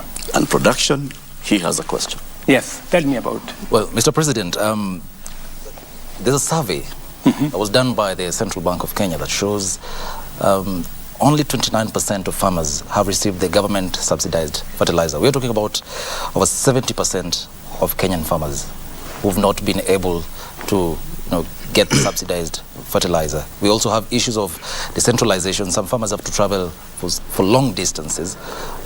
For instance, from, let's say, Embu all the way to Kitale, fertilize.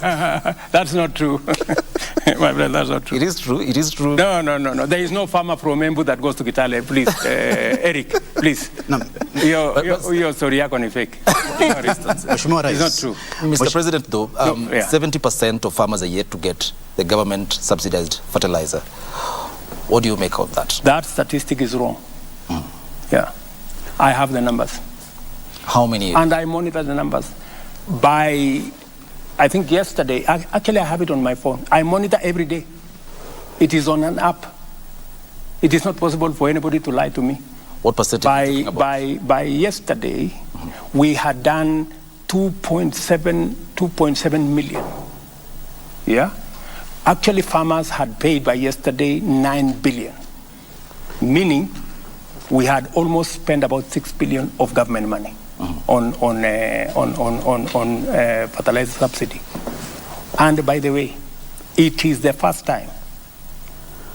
And I want you to bring a farmer on TV to say that they didn't get subsidized fertilizer and that they had to travel from Embu to Kitale to get fertilizer. Na Mheshimiwa Rais, tuzungumzie hili la siasa kidogo. Hiyo jana ulionekana kinara wa muungano wa Azimio Raila Odinga katika mazishi ya Mukami Kimathi, na baadaye mkakuwa pamoja katika uwanja wa Kasarani katika mashindano haya ya Kipkeino Classic, na mlishiriki jukwaa moja mkakosoana kwa heshima. Lakini wanasiasa wa pande zote mbili, serikali Kenya Kwanza na upande wa muungano wa Azimio, wanapokuwa katika majukwaa na wafuasi wao wanadhihirisha cheche, na baadhi ya wafuasi wanachukulia hili kama swala la uadui. Utawaambia nini? Na zaidi pia ulisema kwamba unajua hatma ya maandamano ya Raila Odinga. Je, umeanza kushughulikia hiyo hatma? Kwanza pale tulikutana ni mahala pa mazishi, na ni kawaida kama viongozi, kwa sababu lile jambo ni jambo ambalo linatufaa sote tushughulikie, na ilikuwa ni nafasi nzuri ya pia kuzungumzia mambo yaliyoko katika taifa letu la Kenya.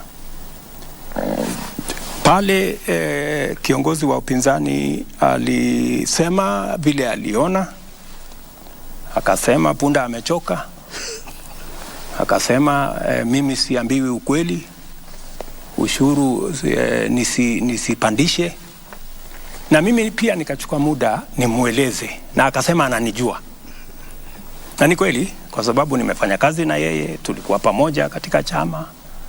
Pia nikachukua hiyo nafasi kusema pia vile ananijua na mimi namuelewa. Pia na kumsoma. Yeah.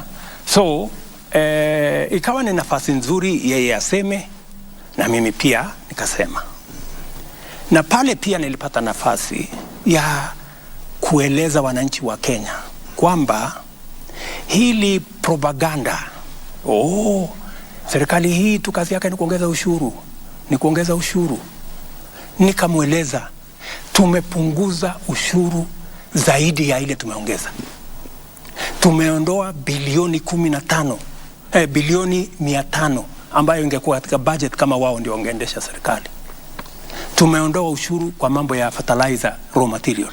Tumeondoa ushuru kwa mambo ya clinker, kwa simiti. Tumeondoa ushuru kwa samaki. Tumeondoa ushuru kwa mambo ya furniture. Tumeondoa ushuru kwa mambo ya mahospitali, equipment ya hospitali. Tumeondoa ushuru kwa chuma na simiti, kwa sababu tunataka kukuza manufacturing yetu. Tumeondoa ushuru katika sehemu karibu 15 So sio kweli hii porojo inaendeshwa na wenzetu wa upinzani wakisaidiwa na vyombo vya habari kwamba serikali hii inaendesha tu mambo ya kuongeza ushuru. Sio ukweli bana. Na utawaambia nini vijana ambao ni wafuasi wenu kutoka pande zote mbili, upande wa Kenya Kwanza na upande wa Azimio, ambao wanachukulia tofauti zenu za kisiasa kama uadui ama swala la kufa kupona? Tofauti za siasa ni tofauti ya maoni na tofauti ya sera. Nilimweleza ule ndugu yangu na namheshimu kwa sababu ni mzee, namheshimu kwa sababu ni kiongozi. Nikamweleza kwa heshima ya kwamba wewe unaamini kusubsidize consumption, ambayo ni njia moja, lakini kwangu mimi ni njia bure. Mimi naamini kwa kusubsidize production. Ndio tofauti, maoni tofauti. Lakini baada ya ile mkutano, si tulikuwa pamoja Kasarani, tukaendesha tukaona riadha ikiendelea, na naibu wa rais hakuwa pale Kasarani. Leo tukakuwa pale. Mlifanya mazungumzo yote ya kando kuhusu masuala ya kitaifa? Tulikuwa hapo mkizungumza chochote kuhusu? Wacheni fitina bwana. Mr. President, msisome mambo ambayo hayako. Uwepo wako kuzungumza chochote kuhusu mazungumzo kati ya serikali na Kenya Kwanza na Azimio? Wewe unasema my deputy hakuwa Kasarani. Ni huyo amesema. Ni mimi ndiye nilisema. Sasa nakuuliza wewe, alikuwa amekuambia atakuwa Kasarani? Ndio ukasema mbona aliniambia atakuja Kasarani? Picha iliyotambwa mtandaoni na inazungumziwa na Wakenya kwamba ukaribu wako naibu wangu wa rais alikuwa na shughuli Nyeri na Raila Odinga. Sasa ulikuwa unataka aje Kasarani afanye nini? Na alikuwa na shughuli Nyeri. Okay, Mr. President, je, kuna tokota mkono wa heri wa handshake kati yako na Raila Odinga? Waona jana na hata leo. Allow me, Mr. President, to get to the substance element of that conversation in Nyandarua County yesterday. And you premised your government on growing the revenue streams and scaling down on borrowing. That's what you campaigned on. Absolutely. Okay. And I am spot on. Okay. Allow me to quote this treasury data, which shows between October and April, that is last year until April the previous month. Treasury data shows that the new administration, the Kenya Kwanza administration, tapped into loans worth 425 billion Kenya shillings, which is more than 434.6 billion that the Jubilee government borrowed in the same period when it came to power in 2013. You are therefore above by what Uhuru borrowed at the same period by 17.4 billion Kenya shillings. Why the contradictory position? Yeah, it's not contradictory. Why borrow more? The budget, my friend, we are using is Uhuru's budget. The budget you will hold me to account is the one we are discussing. You know, when you have a budget in place, even if you came into office today, unless you go to parliament to change the way the budget is funded, you can't. They had budgeted to borrow in that budget. They had budgeted to borrow 1.1 trillion. I came using the supplementary budget, I cut it down by 300 billion, right? But you see, the train had left the station. So the borrowing was more because in the budget that was read and passed by parliament, it was meant to be more. All I did is that it wasn't as big as they had anticipated. They had actually wanted to borrow 1.1 trillion. Your Excellency, which I cut down. Budget deficit as at June last year for the current financial year, the budget deficit that had been approved by Parliament was 833 billion shillings. Of course, the Uhuru administration was there. That was a false number, because when we came into office, we found that they had not factored about 130 billion of pending bills. They had not factored almost 90 billion that was meant to be given to counties. They were hiding figures. And that is why I want to run a transparent government. I want to run a government that is accountable. I want my minister and my administration to be asked questions. And that is why I believe in accountability, and I want an opposition that will hold the government to account. And that is why I am against the handshake. Because in a handshake situation, there is no accountability. That is how a government can hide borrowing the way it was hidden in the last budget. What then will you tell the people? If I look at just the figures of the deficits and how much it keeps fluctuating, at the beginning of a financial year, there is what the National Treasury takes to Parliament, and it's approved as a budget and a deficit. And if I look throughout the year, it always gets adjusted halfway through or midway through the year. 2014-2015, the approved deficit was 417 billion shillings. By the end of the financial year, it had risen to 533 billion shillings, a jump of 28%. If I just go into another one, 2018-2019, the approved deficit was 608 billion shillings. It jumped to 734, 21% jump in deficit. This time, you're going to Parliament seeking a deficit of 664 billion shillings and saying, I want to borrow and stay within this. Are you telling the people of Kenya that the Kenya Kwanza administration in the first year will not go back to Parliament and seek to borrow more than 664 billion? Let me first explain why when government says we are going to have this deficit, sometimes they have to borrow more because what they had anticipated to collect, they could not collect. Correct. That's why collection is very important, number one. Number two, sometimes the measures they want to use to raise the revenue, sometimes they don't pass in Parliament. So if a certain measure that was supposed to raise 20 billion does not pass, then you have 20 billion short. Then you have to borrow to cover that 20 billion. So that's why sometimes it has to change. I want to tell you, I will do my very best, by God's grace. If Parliament approves my budget the way it is, I will, to the extent possible, make sure that I live to the commitment I have made to make this budget, the deficit, to come down from the current 5.7 to 4.4. And I want to move it further next year. I have said we are better off, building our own resources, using our own taxes. And I have told the people of Kenya, let us be honest to ourselves. We are not overtaxing ourselves. Our taxes are 16% of GDP. Our peers, South Africa, Tunisia, Morocco, and the others, they are at 22, 25, 28% of GDP. If we have to measure up our public goods, if we have to build the roads, if we have to get our education up to standard, if we have to get our health and water and all the other public goods up to standard, we have to pay taxes. We have to agree which areas, can we stimulate so that we do more manufacturing, we do more value addition. By the way, part of the reason why we are in this hole is because our manufacturing came down, from 9% of GDP to 7. I want to move it to 15. By the way, our exports as a percentage of GDP came down from 28% 8 years ago to 10% this year. We just stopped exporting. That's why, if you look at the budget this year, we have introduced export and investment promotion levy on goods that can be manufactured in Kenya. Whether it is cement, we have enough capacity to manufacture. Whether it is clinker, we have enough to manufacture. Furniture, steel. Where we have enough capacity to manufacture responsibly as a country, we must stop importation. We must have, from Kenya. And that is why, if you look at my whole budget, I am doing two things. Where we cannot avoid, we raise taxes that are paid by the majority of Kenyans, like VAT on fuel.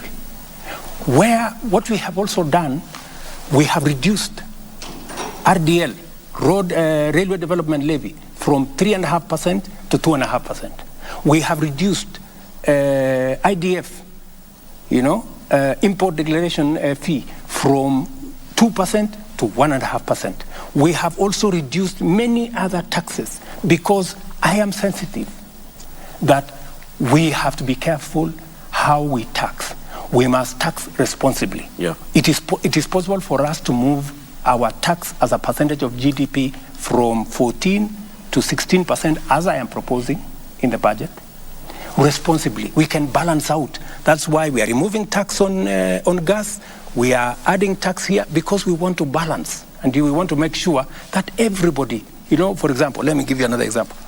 We have reinstated before COVID. Turnover tax was 3%. During COVID, yep, it was taken to 1%. We have reinstated it because COVID is behind us. Because we want also the people in the micro and small enterprise space to pay a little bit of tax. This tax cannot be paid for by a few people. We want to spread it. The same thing, we have also enhanced what we call advance tax. The tax you pay for your car, you know, for my car, for all these vehicles we are driving, from 3,000, which was put in 2010, now 12 years later, my friend Latif, we've increased the number of roads.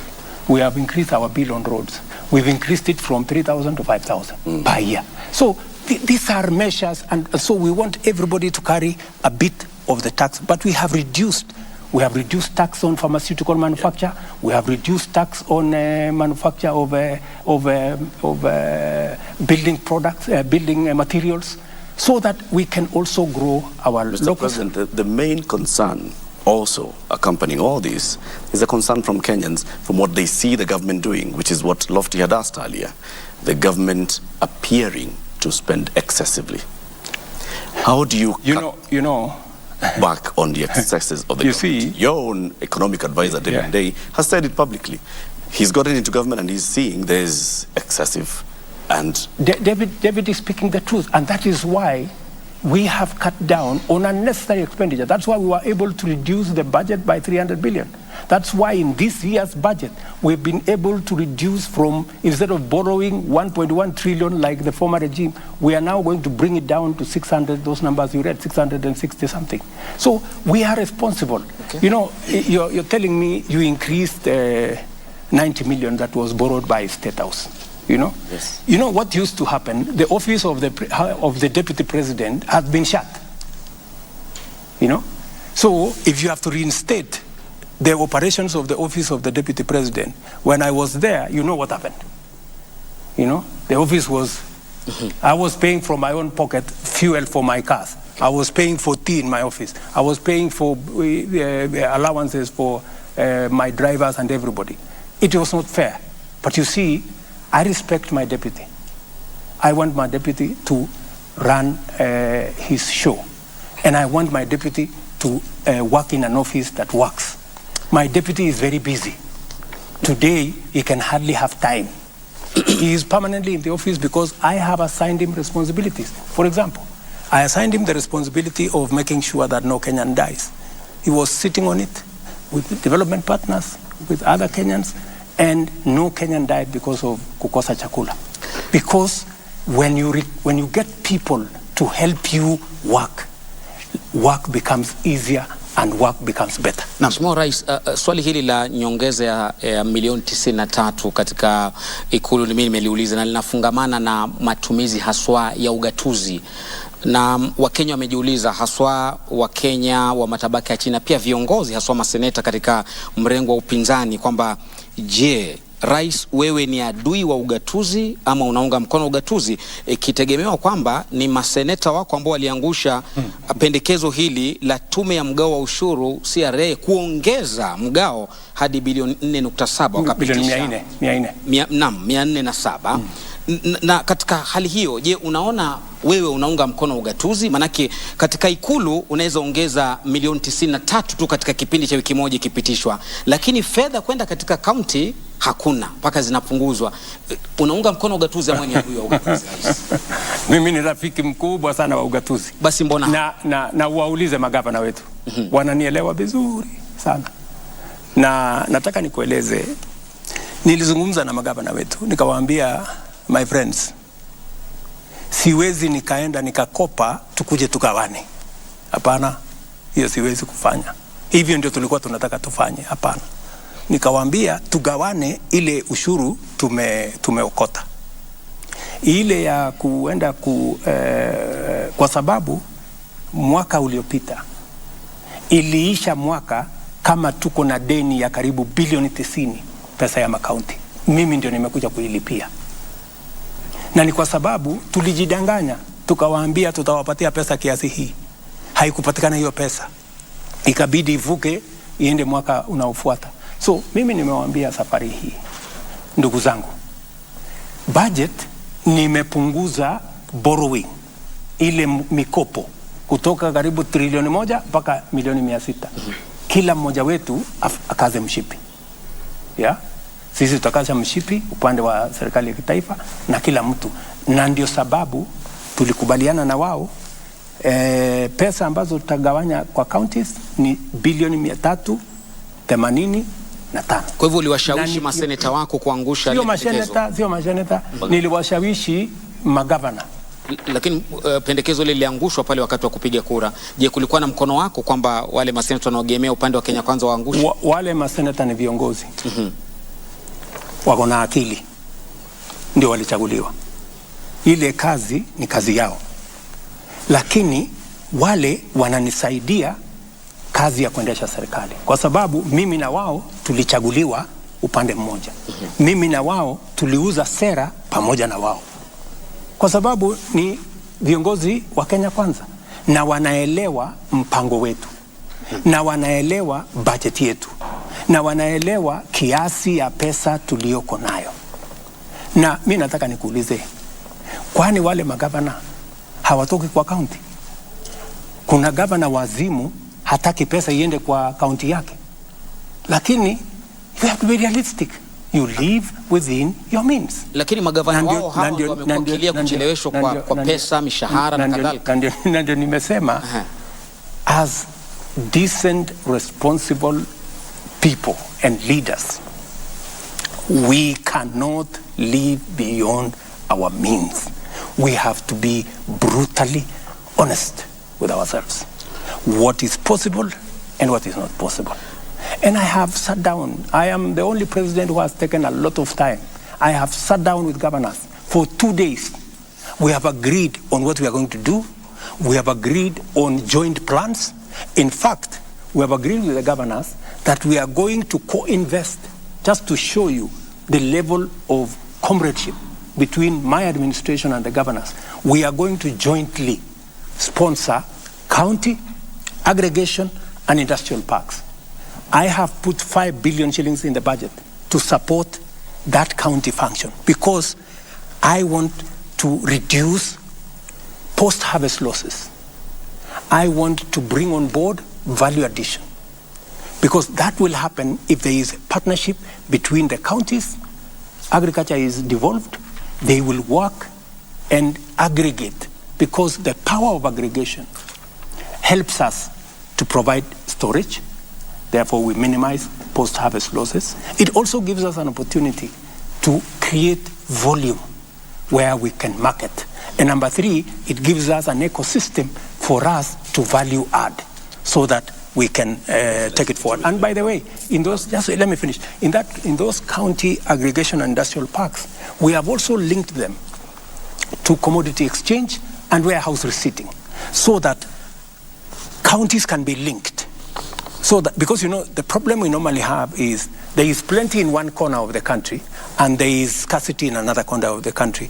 And in between, there is no mechanism of how do you make sure that you close the gap between where you are in another corner, food is going to waste because it is too much and it cannot be absorbed. On another corner, people are dying or people are hungry because they didn't have food. So commodity exchange and warehouse receipting is going to link the county aggregation and industrial park. I have a direct question on that, Mr. President.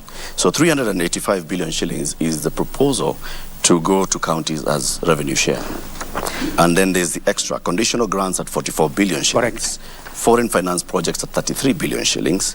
County industrial parks at 4.7 billion shillings. Exactly. Medical equipment scheme at 5.9 billion shillings. County headquarters 454 million shillings. And some money coming from the judiciary 108 million shillings. It comes to 429.7 billion.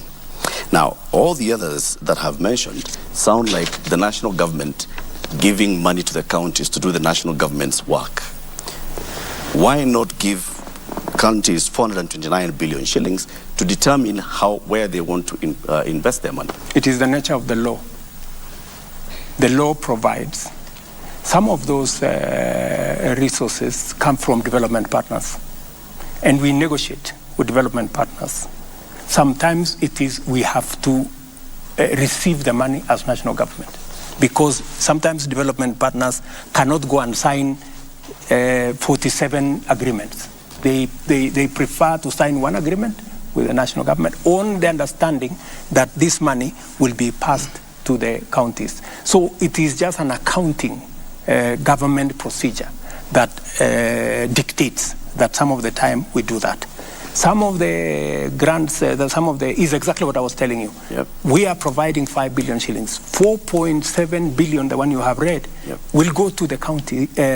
In fact, that's a county function. It's not a national government function. Exactly. I am supporting the counties to do what they are supposed to do. But I am telling them, I am not giving you extra money, because I have an interest in the county aggregation and industrial park. Because I want to make sure, because sometimes you send the money to a particular county and they go and decide to do something else. They go pay salary, they go for a trip to where, so that we don't want. They are accountable. They are accountable. They Precisely. have their own means of accountability. Precisely. You should not be determining what they do with the money. Send the money to them. The Senate will discuss the county allocation of revenue and pass it. That's not how it works. According to the formula by CRA, the money goes to the counties. That's not how it works. Why do you want, Mr. President, the national government to determine what projects are going to be done by functions that are devolved? We have already agreed in advance. We have already agreed. And by the way, I was here with the chair, Anu Waiguru, and her deputy, the governor of Wajir. Day before yesterday, I think, I was here with them. And they came for us to agree what is the procurement model of that particular exercise. And I told them the county will procure. Let the county, every county should procure the county aggregation, how it is going to be built. All we have agreed with them. The same way we agreed on the design of all our TVET institutions.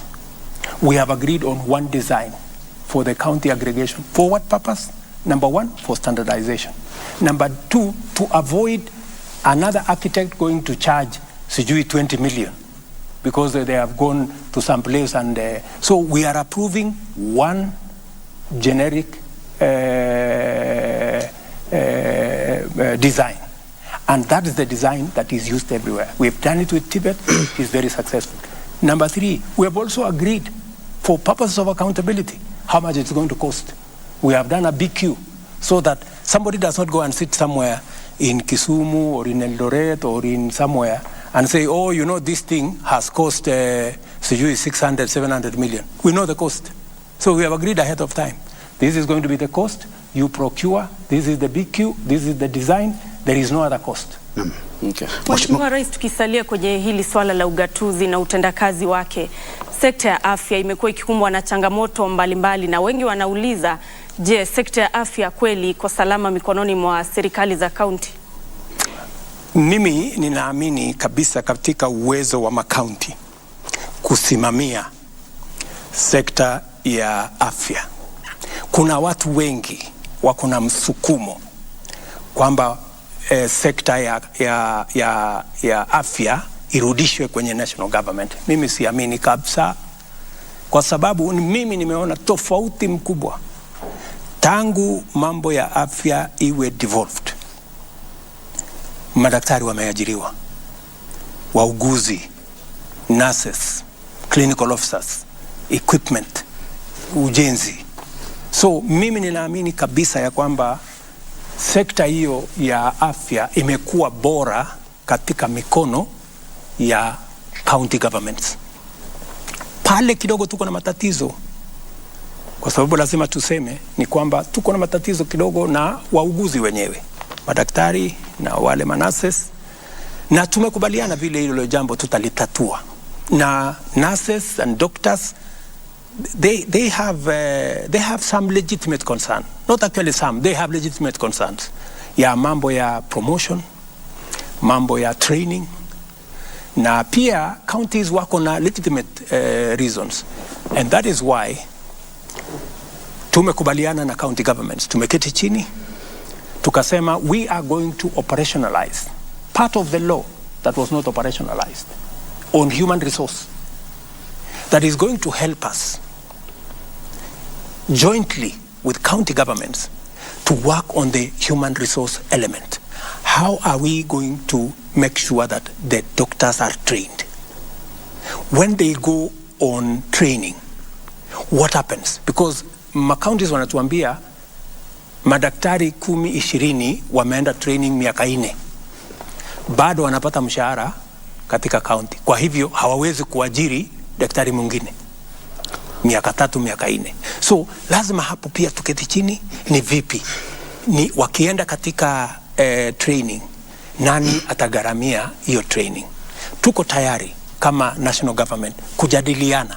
Tutafanya mgao hapo katikati, tutakubaliana ni vipi, na mimi niko na imani ya kwamba tutakubaliana, kwa sababu we have an interest in doctors being trained. We have an interest in counties being able to provide service. So we must strike a balance. That has been the issue. But to tell you, my dear sister, I am very, I have full confidence, let me say, in the ability of counties to discharge the responsibility of health. Na Mheshimiwa Rais, kuna sekta hii muhimu ambayo pia inataka tuiangazie katika mazungumzo. Just one minute, tafadhali. Sawa sawa. Pia, just to show you how well we are working with the counties, because I believe that reasonable people can arrive at a consensus. We have also agreed with the counties that we are going to have a new paradigm in the delivery of health, that we are going to reduce on curative, we are going to enhance on promotive and on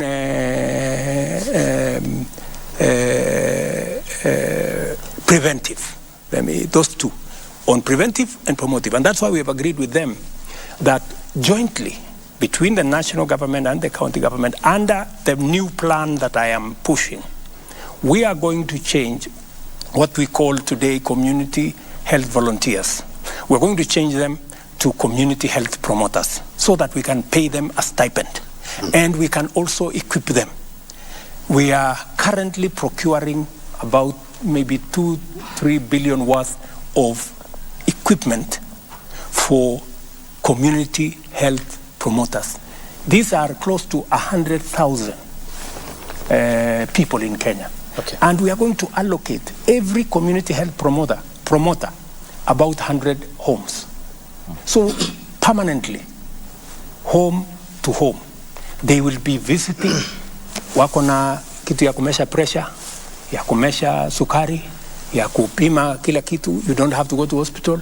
Na mambo ataanza kukueleza hapa kuna matatizo. Okay. Tafadhali enda hospitali, enda pale dispensary. Okay, so we are changing, and I am very happy with the partnership we have with the county. Excellency, in relation to that, and my colleague will come in on another note. There is a brewing scandal at the Kenya Medical Supplies Agency, KEMSA. And this is in relation to the bungling of the Global Fund, which is about 3.7 billion Kenya shillings. We understand that the donors are unhappy because of the flaws in the procurement process. And there seems to be systemic corruption that we aren't talking about. And to an extent, you mentioned that during your campaigns of the scandal at the KEMSA, which is the Kenya Medical Supplies Agency. What then will your government do? Because you have talked about the hospitals, the facilities and the personnel, but there needs to be the medication that will come from this agency. How will you address the problem of corruption at KEMSA? Watch this space. What you have said is correct. So, and I am doing something about it. I don't want to speak about it now. We'll see results then? Yes, you will see results. Mr. President, I want to give you my commitment. I will clean up KEMSA. Whatever it takes. Mr. President, whatever it costs, I will clean it up. Related to that, what is your philosophy really about corruption in the country. Do you think it's a big problem? And the high-profile people who had cases before you came to power, and we've seen the Directorate of Public Prosecutions dropping their cases. From where you sit, do you feel they are innocent? It is not for me to judge anybody to be guilty or innocent. Some of them are your allies. The commitment, even if you are my friend, how do I know whether you are corrupt or not? You know, even if you are my ally. So the ability to judge whether one is innocent or not is with the criminal justice system and the investigative agencies. Okay. The commitment I made to the people of Kenya is that I will build the institutions that will deal firmly and decisively with corruption. It is not going to go away in one day. We will have to put up a real fight. And as I do it at a personal level, we have to support the institutions that will help us deal with it as a way of ensuring sustainability. That is why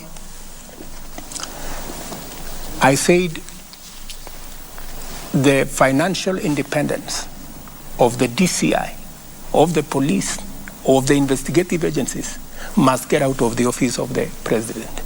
Let them run their budget, investigate whoever they want.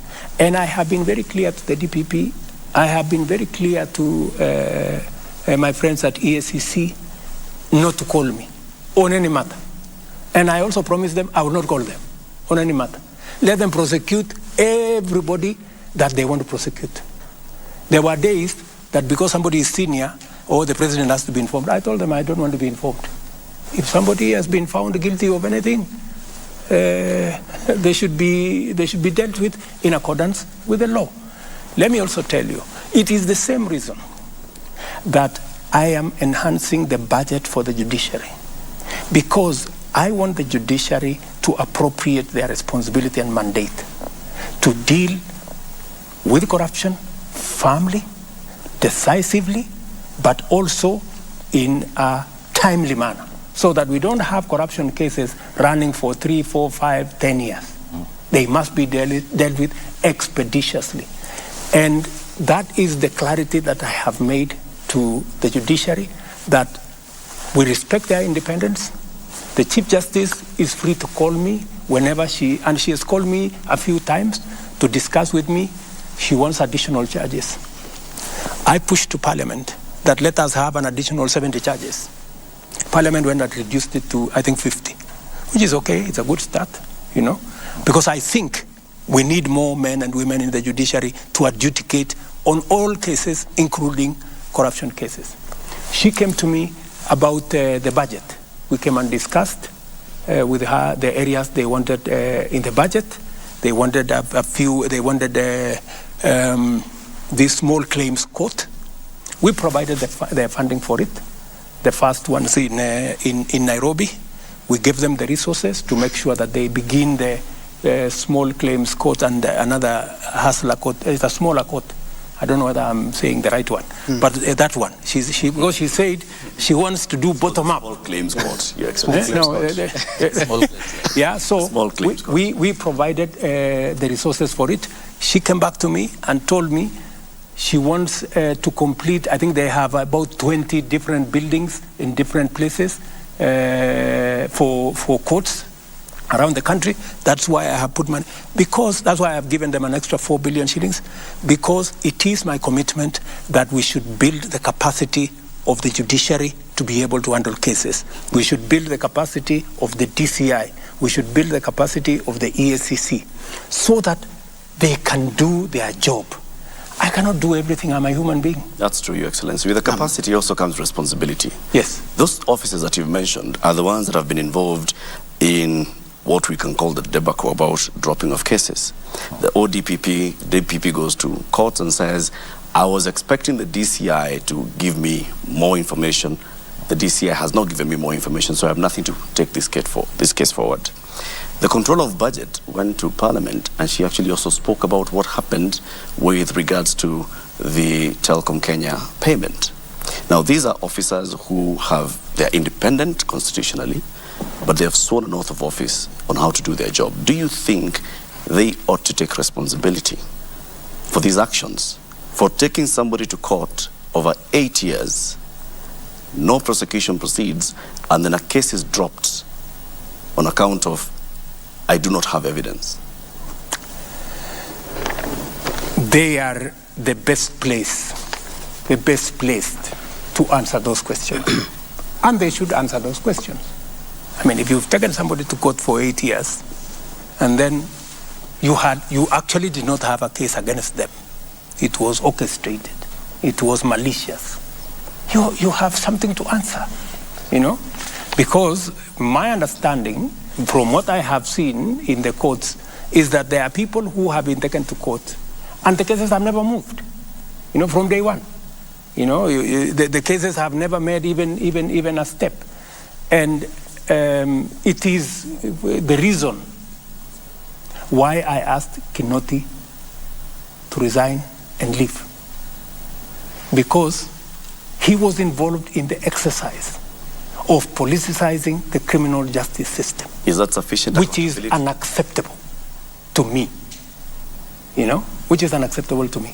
So, and you can ask Mr. Amin. You can ask the new IG.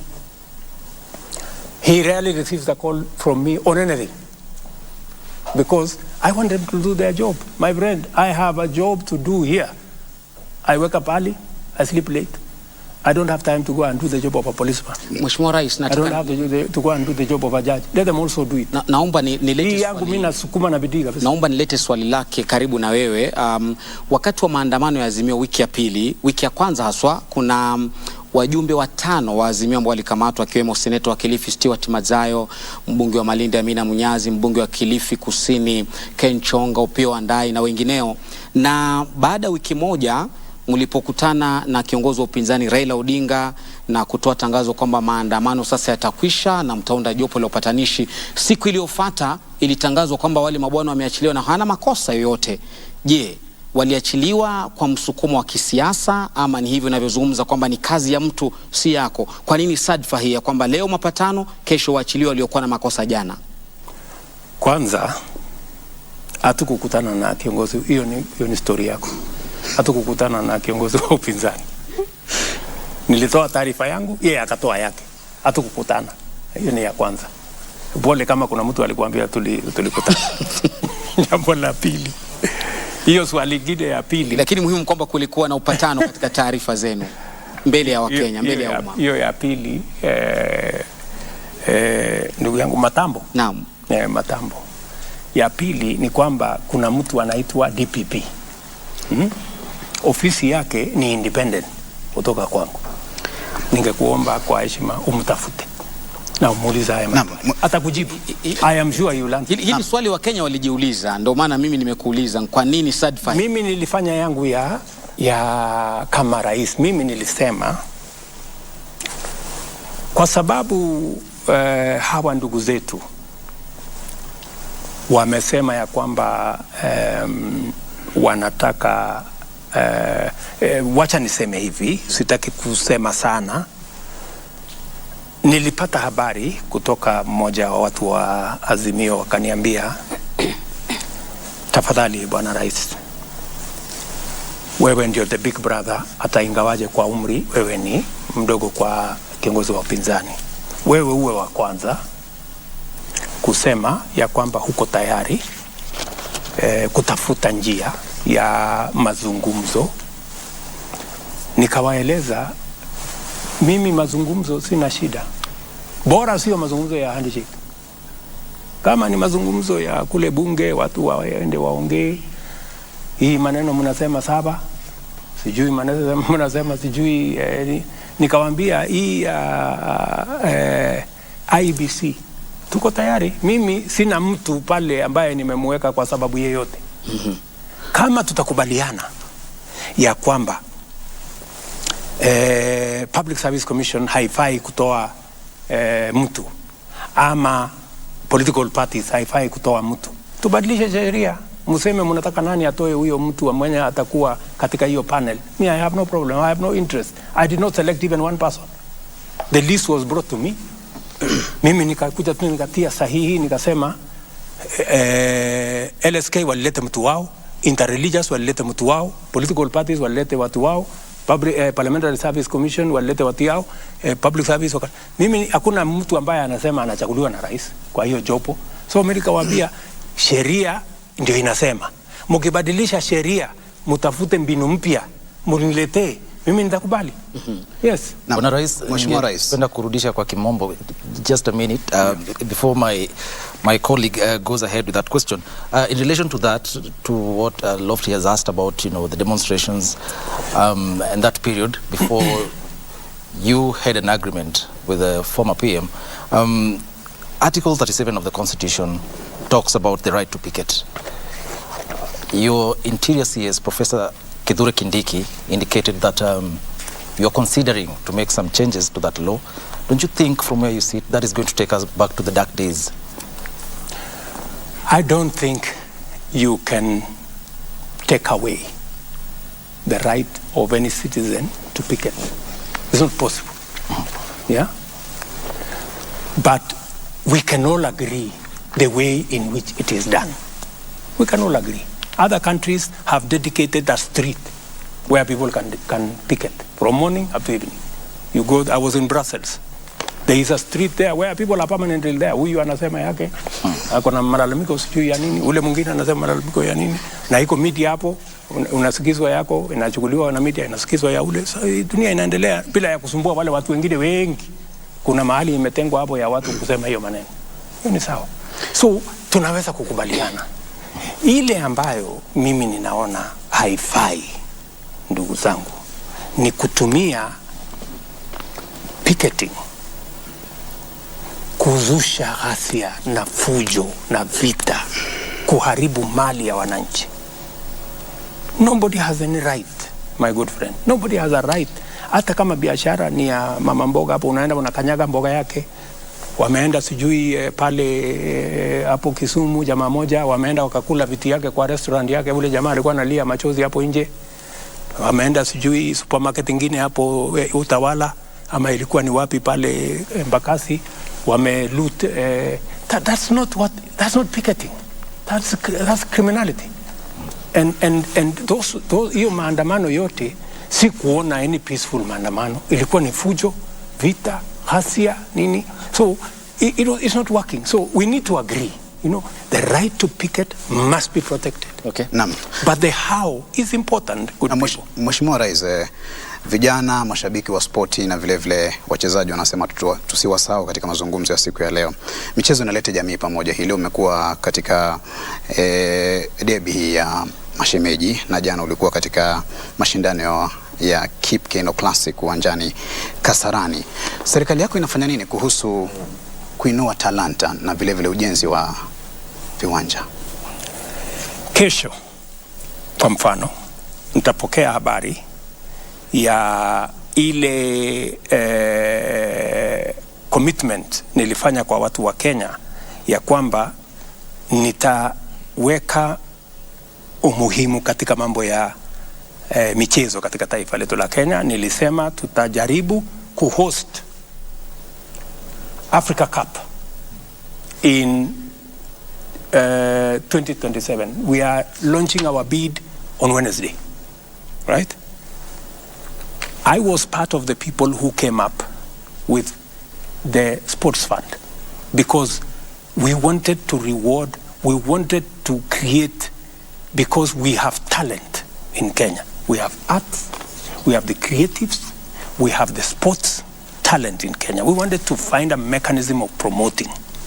That is why mimi nimelaumiwa sana. Wewe ulisema nini? Stadium. Wewe ulisema stadium. Sasa mtaniuliza mambo ya stadium na nitawajibu because I am now in charge. Tupe jibu. Na niko na mpango, nimemwambia Babu na Mwamba atengeneze master plan. You will see a big difference. Okay. Yeah? And already we are doing something about our stadia, right?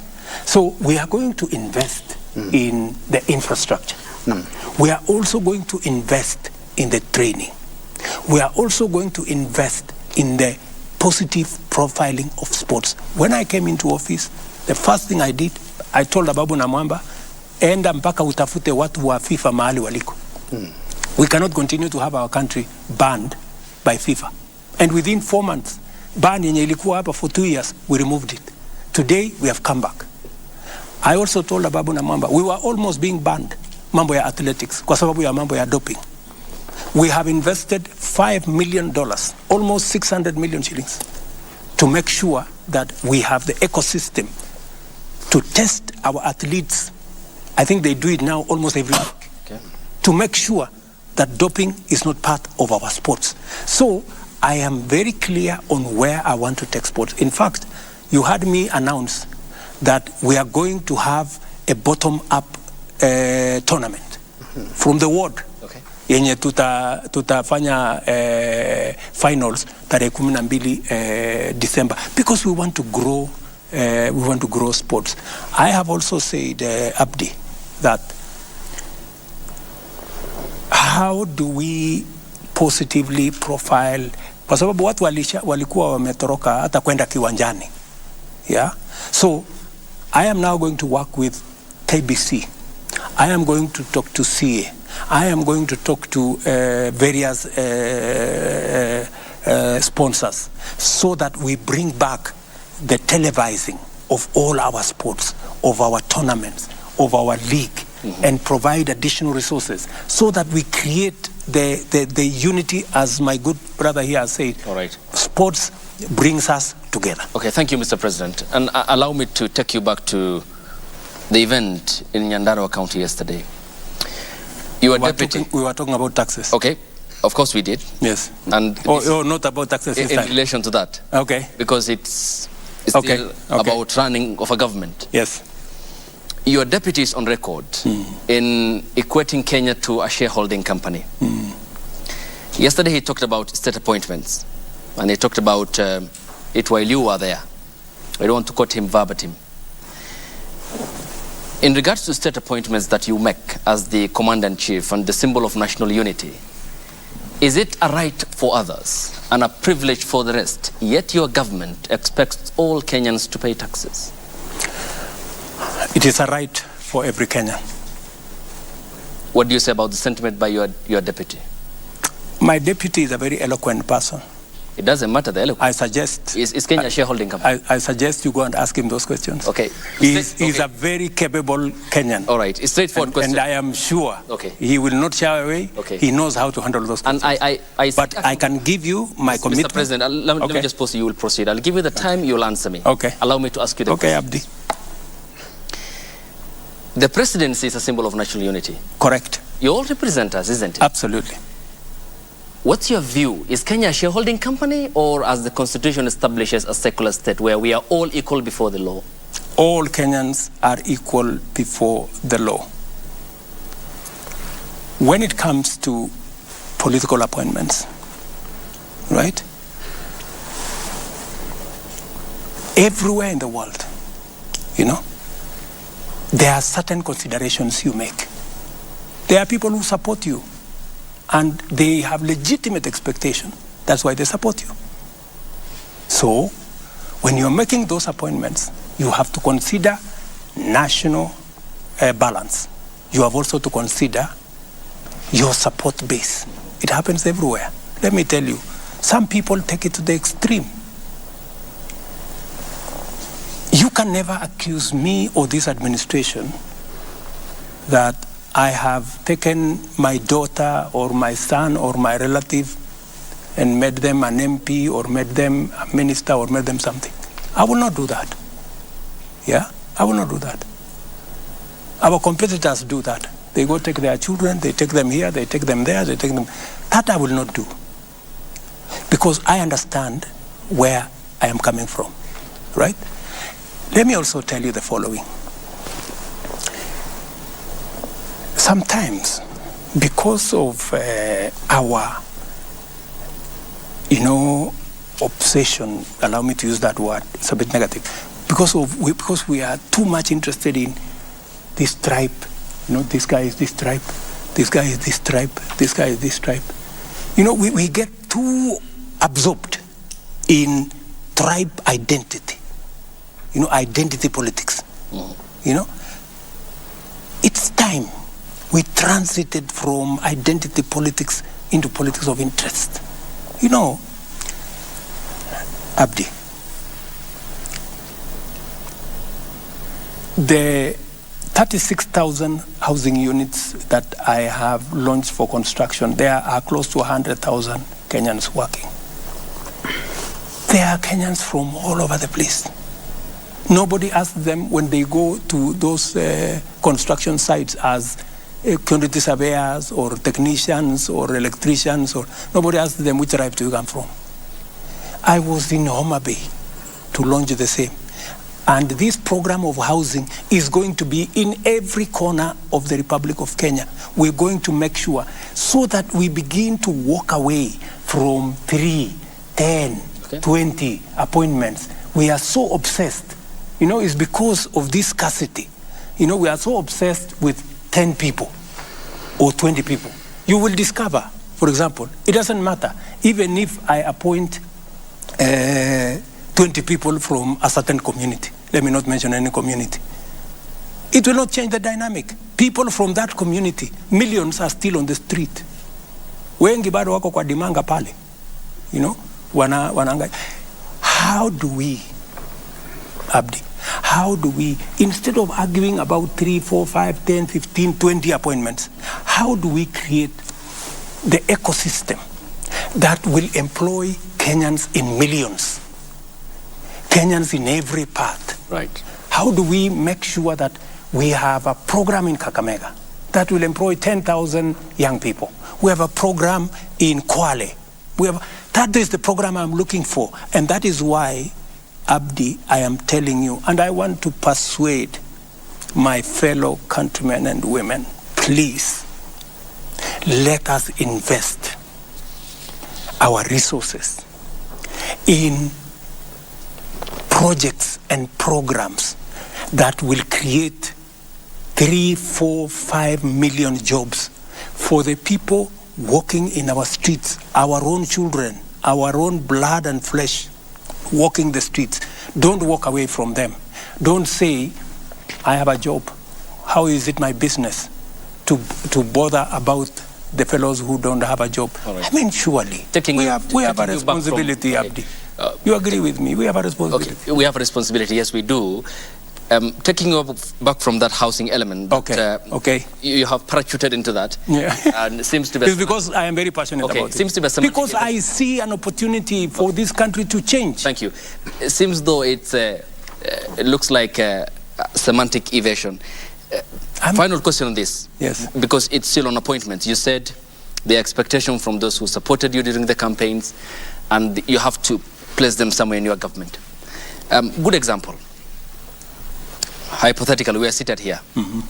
Ayub was your supporter, say, for example, during the campaigns. Pardon? Ayub was supporter. I supported you, your campaigns, by financing, but I have no qualifications.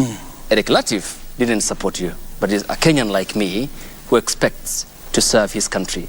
He has the qualifications. He has the merit, for example, let's say. Between me and Eric in your government, who will you pick? I will pick Eric.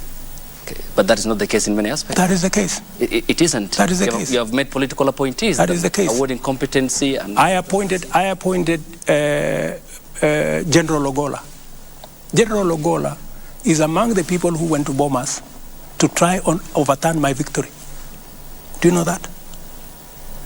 But because when I looked at his CV, he was the best person to be general.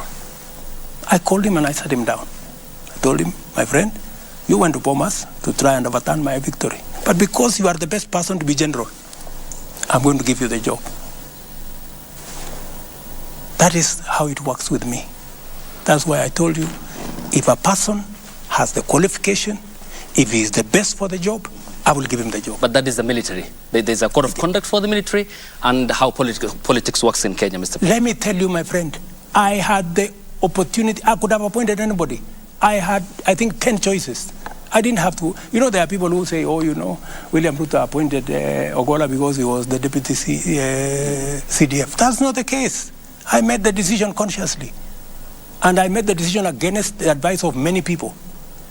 Many people told me, you should not give this, you should not reward this kind of behavior. Okay. But, you know, I also must be sensitive. What exercised my mind? This gentleman has a good track record. And in fact, when I spoke to him, and it's not something that I should be talking about, but because you have asked a good question. What exercised my mind is this gentleman, yes, he may have made a mistake. Maybe because the commander-in-chief that time told him what to do. Maybe he... And when I talked to him, he told me, I have no defense.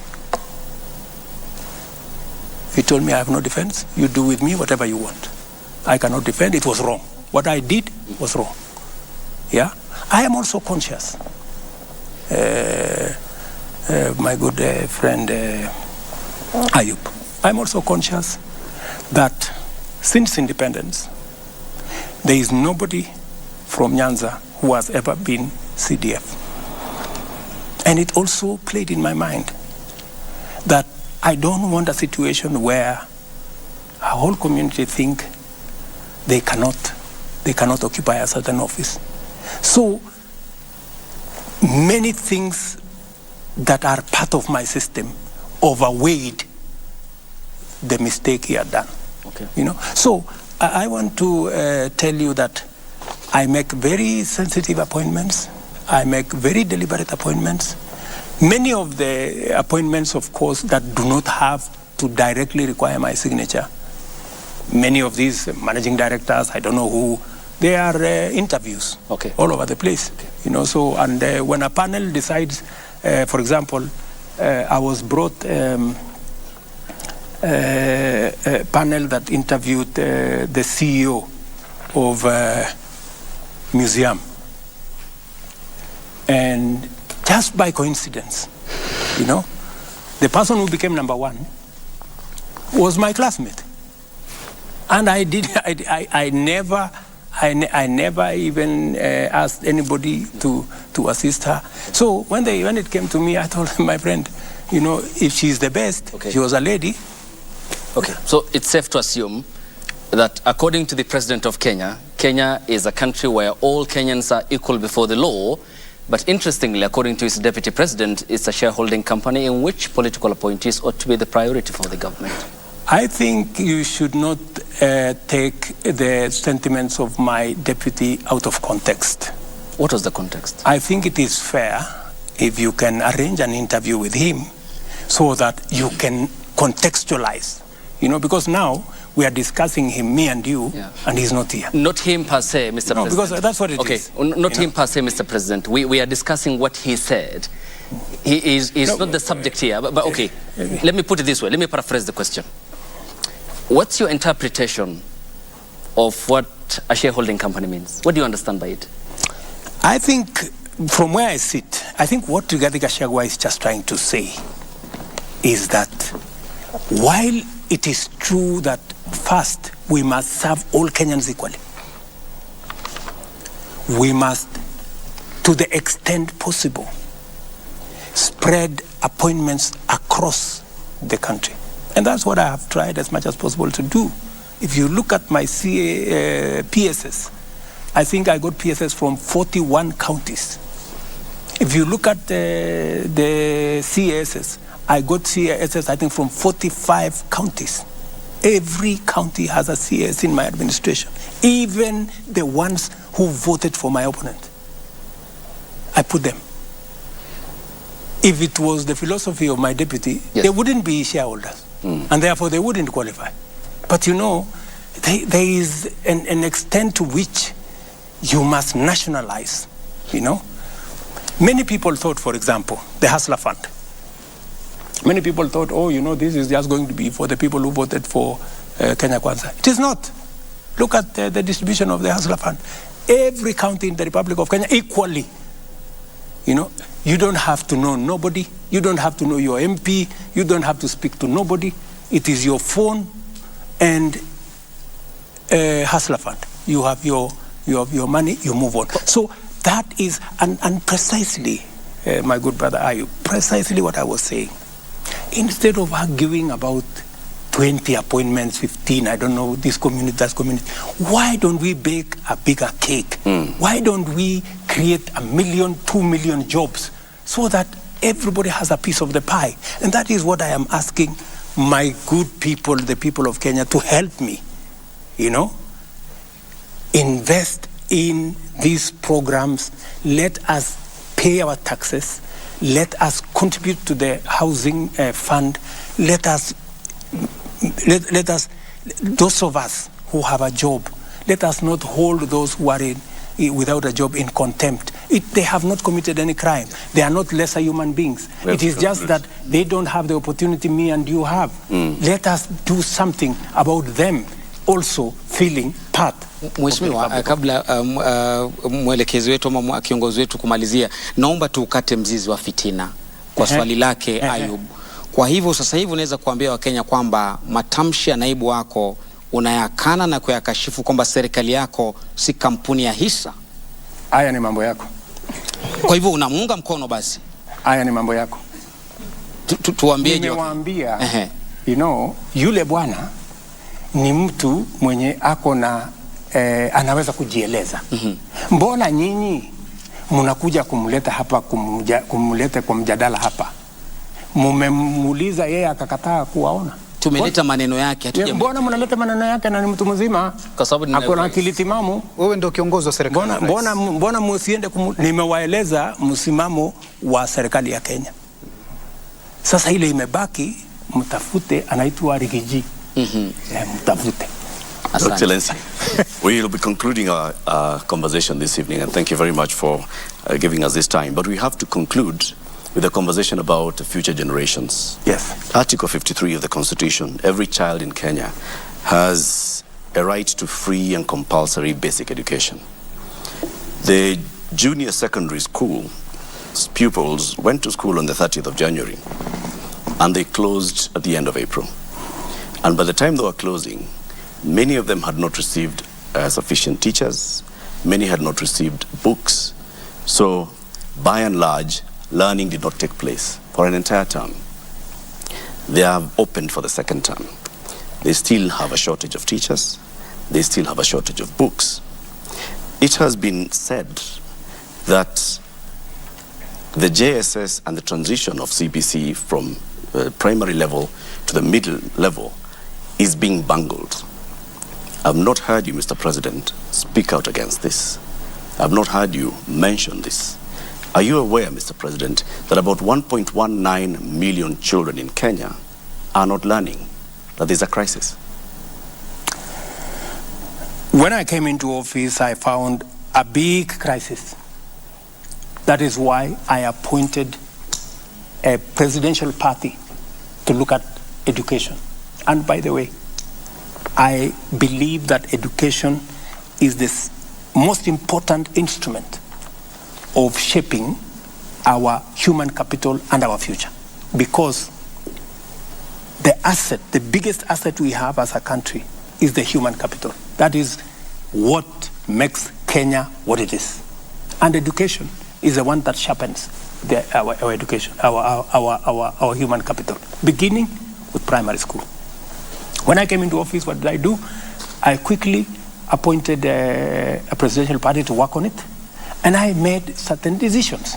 I reversed the decision that these kids go to a secondary school. Because in a secondary school, there was going to be need to build an extra classroom. When we had already a classroom, we would have a bigger crisis if we had gone that route. We already have a classroom in the primary section. I said they should be retained in the primary section. I also made the decision that it is not necessary to change the uniform. Because many of them, we have a problem there of uniform. I don't know how uniform costs, 4,000 to 5,000. I don't understand that. 20,000, Mr. President. 14,000, I don't know. So there is a problem there. There is corruption. We must deal with it. And that's a subject for another day. So I made that decision. I also made the decision to hire 35,000 teachers, the largest ever, right? because there was need. I went ahead because that whole education ecosystem, we are working on refining the CBC to make sure that it is not overloaded. We've agreed on some of the elements. We are working on some of the elements. In fact, the bigger problem there was, and I had to talk to TSC, Madam Nancy Macharia, was that some of the teachers had not even been paid. I asked them, is it a question of money? It was not a question of money. It was a question of forms. They need to fill this, they need to fill this, they have not submitted this, they have not submitted that. And it was a requirement because this is public money. If you have not submitted all the documentation, you cannot be paid public money. So we try to expedite that. There is a shortage of teachers, without a doubt. And I said it in the election, in the election process. We have a shortage of 110,000 teachers. I am going to fill that gap. We used to hire 5,000 GRs every year.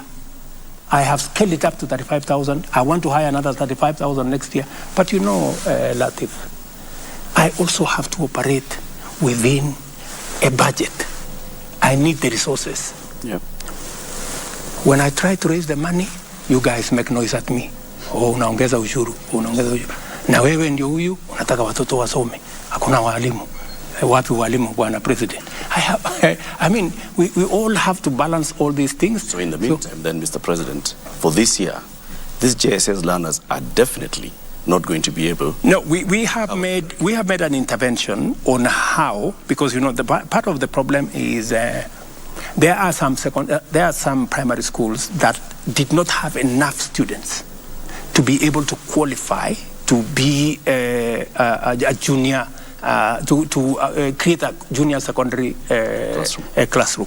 So we're trying to see how we can put together some of the institutions. We're also identifying teachers that have diploma so that we can post them into the JSS, because we now have a bit more in the primary school. So we want to promote those ones in the primary so that they can cover the gap, and hopefully when we move into this new budget, maybe towards the September, we can then be able to hire them. So what happens to these cohorts? They will be taught. We have made temporary interventions to be taught. But let me also tell you about the whole subject of education. The crisis you have in CBC, you had the same crisis in our TVETs. Our TVETs were almost closing because we didn't have enough lecturers. I have had to make an intervention in the supplementary budget to hire an extra 1,300 lecturers. They needed 3,000. I could only accommodate with the finances 1,300. I will do another 1,700. We have also change the funding structure of our tertiary institutions, IUP. We've changed the financing structure because we have to be realistic. Our universities, for example, we were giving them 44 billion a year. Yeah? 44 billion was less than 50% the amount of money they need to be able to teach. So we are sending kids there. We've given them half the money. They don't know what to do. They cannot pay the lecturers. They cannot pay bills. They cannot pay NHIF. We have a whole crisis. And nobody was making any decision because nobody wanted to, because it was too big a problem. So when we came into office, I asked my economic team, call the vice chancellors. We sat down with vice chancellors. We told them, gentlemen and ladies, let's have a conversation. You know, we have to be realistic. What's going to happen? So we sat down with them. We sat down with the presidential party. I have had like maybe 8 meetings, 2 or 3 hours in my office here on that one subject. Finally, we came up with a funding model, yeah, where 30% of the students, especially those who come from families, about 45,000 students, scholarship fully paid, you know. And we changed the funding structure from giving money as grant to the university to giving money to the student as scholarship, so that we know who and how many. And every student now has to apply for that scholarship. We have a means testing instrument, which has worked for 25 years to determine who can qualify for funding, who does not qualify for funding. 45,000 students will get 100%. That's about, I think, 29% or thereabout. The next group, I think about another 25 or so percent, will get almost 85% scholarship, and part of it will come from loan. They will take a bigger loan, which they can pay later. And the able students, who are about, I think, another 20-something%. My child, Ayub's child, maybe yours has not gone to university. and I mean, those are our kids who go to these academies where we pay 300,000, 200,000. We've now said they must pay a little bit fees in the university, between 20,000 and 40,000 a year. And we've moved the funding from 44 billion to 82 billion every year. The celebration that was here by the vice chancellors was amazing, because they've always wanted to have this conversation. Nobody was willing to listen to them. We have moved the funding for our TVET from 5.2 billion shillings to 10 billion. We will be sure that our kids will go to university, and they will be taught. The lecturers will be paid. The monuments and all the other things will be paid, yep. And we have it on a sound footing. I can tell the country from where I sit, the mess we found in primary school, in our TVETs, in the universities, is sorted. And what is more, I started the agenda of Open University when I was Minister for Higher Education. When I left, it stalled. Again, I want to tell the people, the great people of Kenya, you will now have an opportunity to go to an open university where you learn online. You don't have to go to anywhere, and it is cheaper. Konza City, we are working on the programs now. We are going to launch that university, I think, in September this year. So we'll admit students in the Kenya Open University, where we are going to increase the chances of people going to university, because it's much more affordable. You know, you don't have to go there physically. The largest university in India is an open university. The Open University of South Africa is a huge university. I think it has 1 million students. Yeah. So that's the direction we are going. That is the kind of reform, that's the kind of thinking you need in a country for us to move forward. Mheshimiwa Rais, unapoangalia sekta ya elimu, na tushikanishe tu pamoja na masuala ya usalama, unapoangalia eneo la North Rift, bado kumekuwa na changamoto ya usalama, na kuna wale wanafunzi ambao walitarajia kujiunga na JSS, sasa hivi pengine hawana madarasa. Hatima yao ni ipi? Ikiwa wanakutazama sasa hivi wanajiuliza, JSS pengine ni ya mijini tu, ama hatima yetu ni ipi? Pale North Rift, especially sehemu ile iko na matatizo ya usalama, imekuwa ni ile, huyu bwana anaita donda sugu. Anaitwa nini? Donda ndugu. Na sugu ni gani? Ni hilo. Okay. Kwa muda mrefu na miaka nyingi. Na niliwaeleza wale ndugu zetu wanaoishi North Rift la kwamba kwa vyovyote tatizo hii ya watoto kukosa kwenda shule, mashule karibu 20 yamefungwa kwa miaka 5-10, mingine miaka 15. Niliwaambia safari hii hili tatizo tutalitatua. Ndio nimechukua hatua ya kwamba pale katika North Rift tutaweka hema ya jeshi permanent. Pale katika North Rift tutaweka camp ya polisi permanent. Hawa magaidi na wakora na wezi wa ng'ombe tutapambana na wao, na mimi nataka niwaambie nikiketi kutoka hapa, kwa vyovyote, if it's going to take 10 years, if it's going to take 20 years, they better be ready, because this story of kids not going to school must come to an end. Mimi nimetoa pesa karibu milioni 100, nimepatia jeshi waende wajenge hizo mashule zote, ambazo zilivunjwa na hawa wakora ili tuwarudishe watoto wetu. I'm going to get a report next week. I spoke to actually Machogu this morning. I'm going to get a report next week. Mahali wanajeshi wetu wamefikisha, because our kids must go back to school, and we are going to deal with the challenge of insecurity in the North Rift, whatever it takes. And I have made that commitment as the President of Kenya, that North Rift we must get rid of this insecurity in North Rift, because North Rift once and for all. Yes. Naomba mheshimiwa tumemboa time imeisha. Muuliza swali la mwisho. Naomba tu kuongeza bizari kwenye swali lake Nancy la masuala ya Baringo. Naam. Okay. Ni kwamba kuna shule moja inaitwa Ngeleche na nyingine inaitwa Rugus, bado hazijafunguliwa na zinatumika zingine kama vituo vya kuwafunza wale wanajeshi ama polisi wa akiba.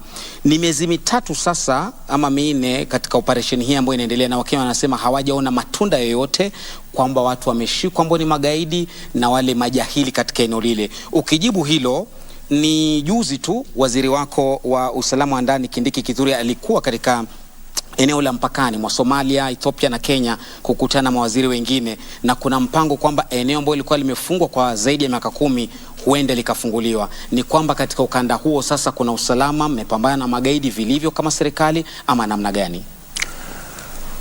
Ni kweli. Nimeenda by the way mpaka hiyo shule ya Rugus. Na ukienda pale utapata matatizo sana ukiyaona yale mambo yako vile mambo yalivyo pale. Na ndio sababu niliamua ya kwamba kwa vyovyote, hata kama itanigharimu nini, lazima hii jambo tulitatue. Ni kweli kuna mashule nafikiri kulikuwa na mashule karibu 20, nafikiri there are almost 5 or 6 schools that are not yet open, because some of them have not been repaired. Wengine wazazi walihama, watoto walihama, so lazima tuweke kwanza usalama wa kutosha, ndio wale watu warudi pale, ndio tuweze kufungua shule. Ile hakikisho mimi nataka nitoe ni kwamba serikali ya Kenya itahakikisha ya kwamba kwa vyovyote tukitumia jeshi la polisi, tukitumia askari wa ziada ama ulisema wanaitwa nini? Akiba. Hawa wote tutawaweka katika hiyo mchanganyiko mpaka swala hili la usalama lipatikane. Pale mpakani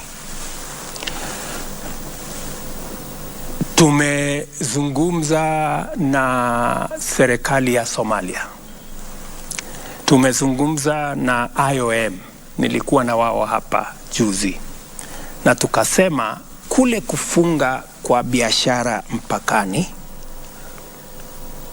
kuna wafanya magaidi kuona ya kwamba wamefaulu.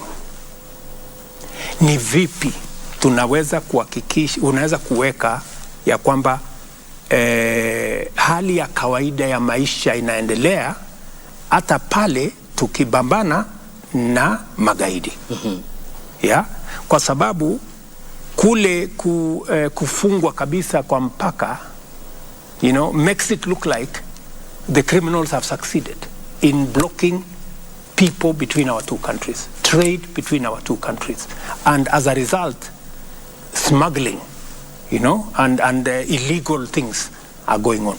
It is better we have a formal border where taxes are being collected by Somalia on the other side, Kenya on this other side, because in the absence of a border point, it means there is nowhere, so you will still find products moving from here to there, but there is no mechanism of checking whether the products meet standards, whether taxes have been paid.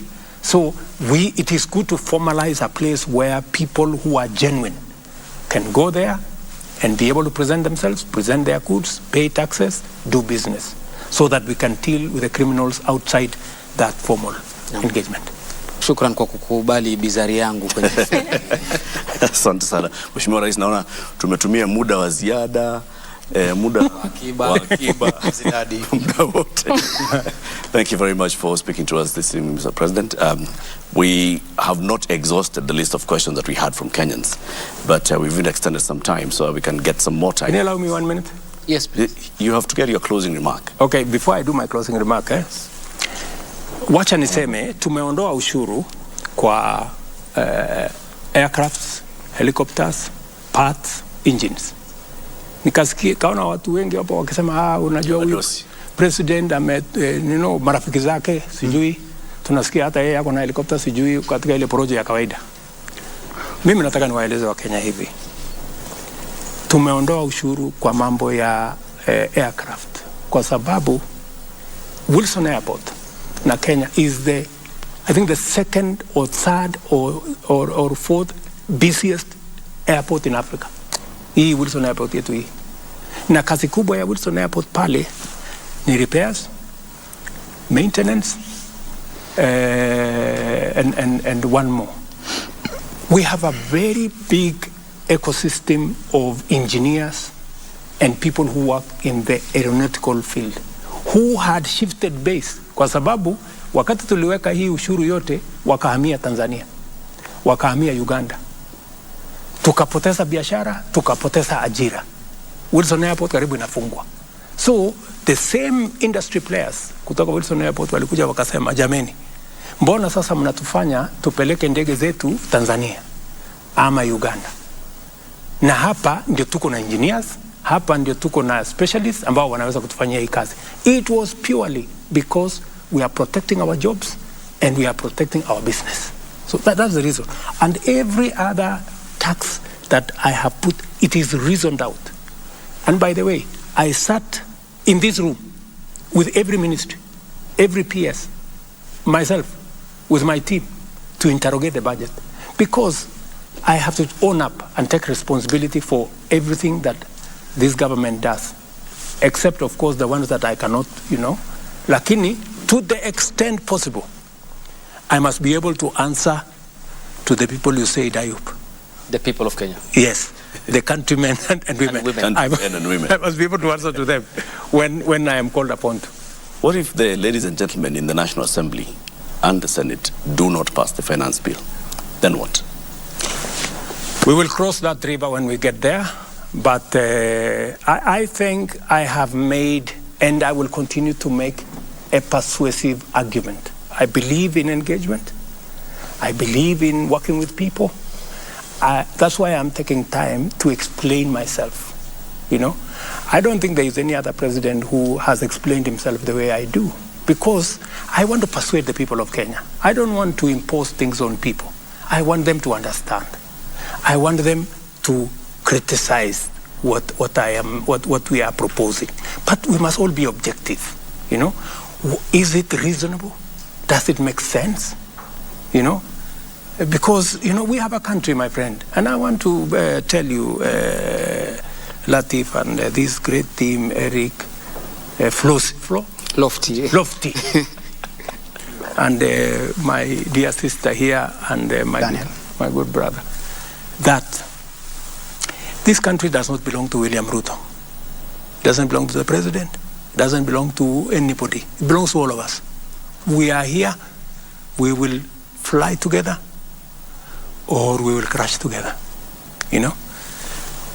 By God's grace, I am the leader today, and I owe it to the people of Kenya and God, who I swore by the Bible to do the right thing for this nation. I must make a contribution. It is not always that you get an opportunity like the one I have to make a difference in a nation. And I want to be understood that whatever we are proposing, we want the best for our country. From where I sit, I understand. Many people criticize, wewe, nani alikuambia ati tunahitaji manyumba? Wewe, wacha hizo. Like for example, this fertilizer thing. Allow me this 1 minute. So farmers were saying, we have used DAP fertilizer for all the years. We will not accept any other fertilizer. I know from where I sit as the president of Kenya that DAP is the wrong fertilizer for Kenya. Yet the farmers are asking for it. Did you want me to supply DAP fertilizer to them because they have asked? I said no. I told them, we are not going to use DAP fertilizer, even though you are asking for it. We are going to give you the right fertilizer.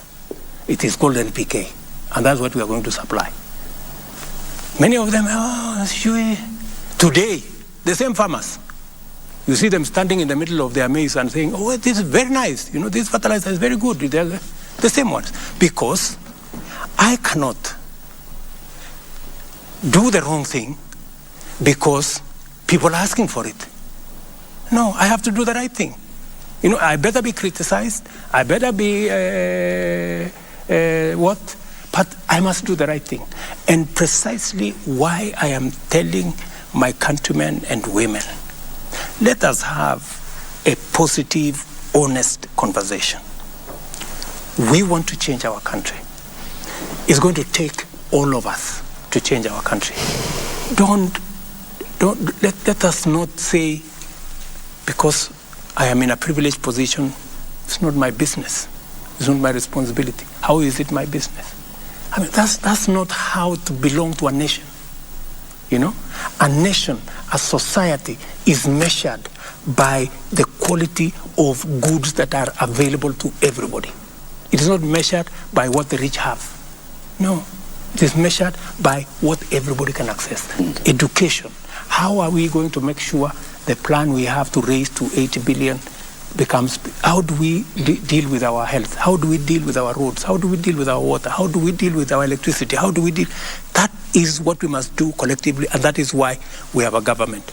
It is my plea to the people of Kenya that they listen to what we are saying. Thank you, Mr. President. Thank you very much for giving us this opportunity to speak to Kenyans and to also respond to questions. This, of course, goes a long way in entrenching our democracy, and will continue holding you accountable for the words that you say. By all means do. And the deeds of your government. Yes. And continue asking me the difficult questions. It is good. It's good for me. That is our job. Yes. Good for democracy. Yes. Good for openness and transparency. No problem. That's our job. Wewe fanya kazi yako, sisi tufanye kazi yetu. And thank you very much for tuning in to this conversation with His Excellency President William Ruto this evening. Thank you for all the questions that you had shared with us earlier. Unfortunately, we were not able to pose all the questions, but we hope that you've gotten sufficient answers to the questions that we have asked and the answers that the President has given. Asanteni sana. This has been a joint broadcast of several media houses. Have a good evening.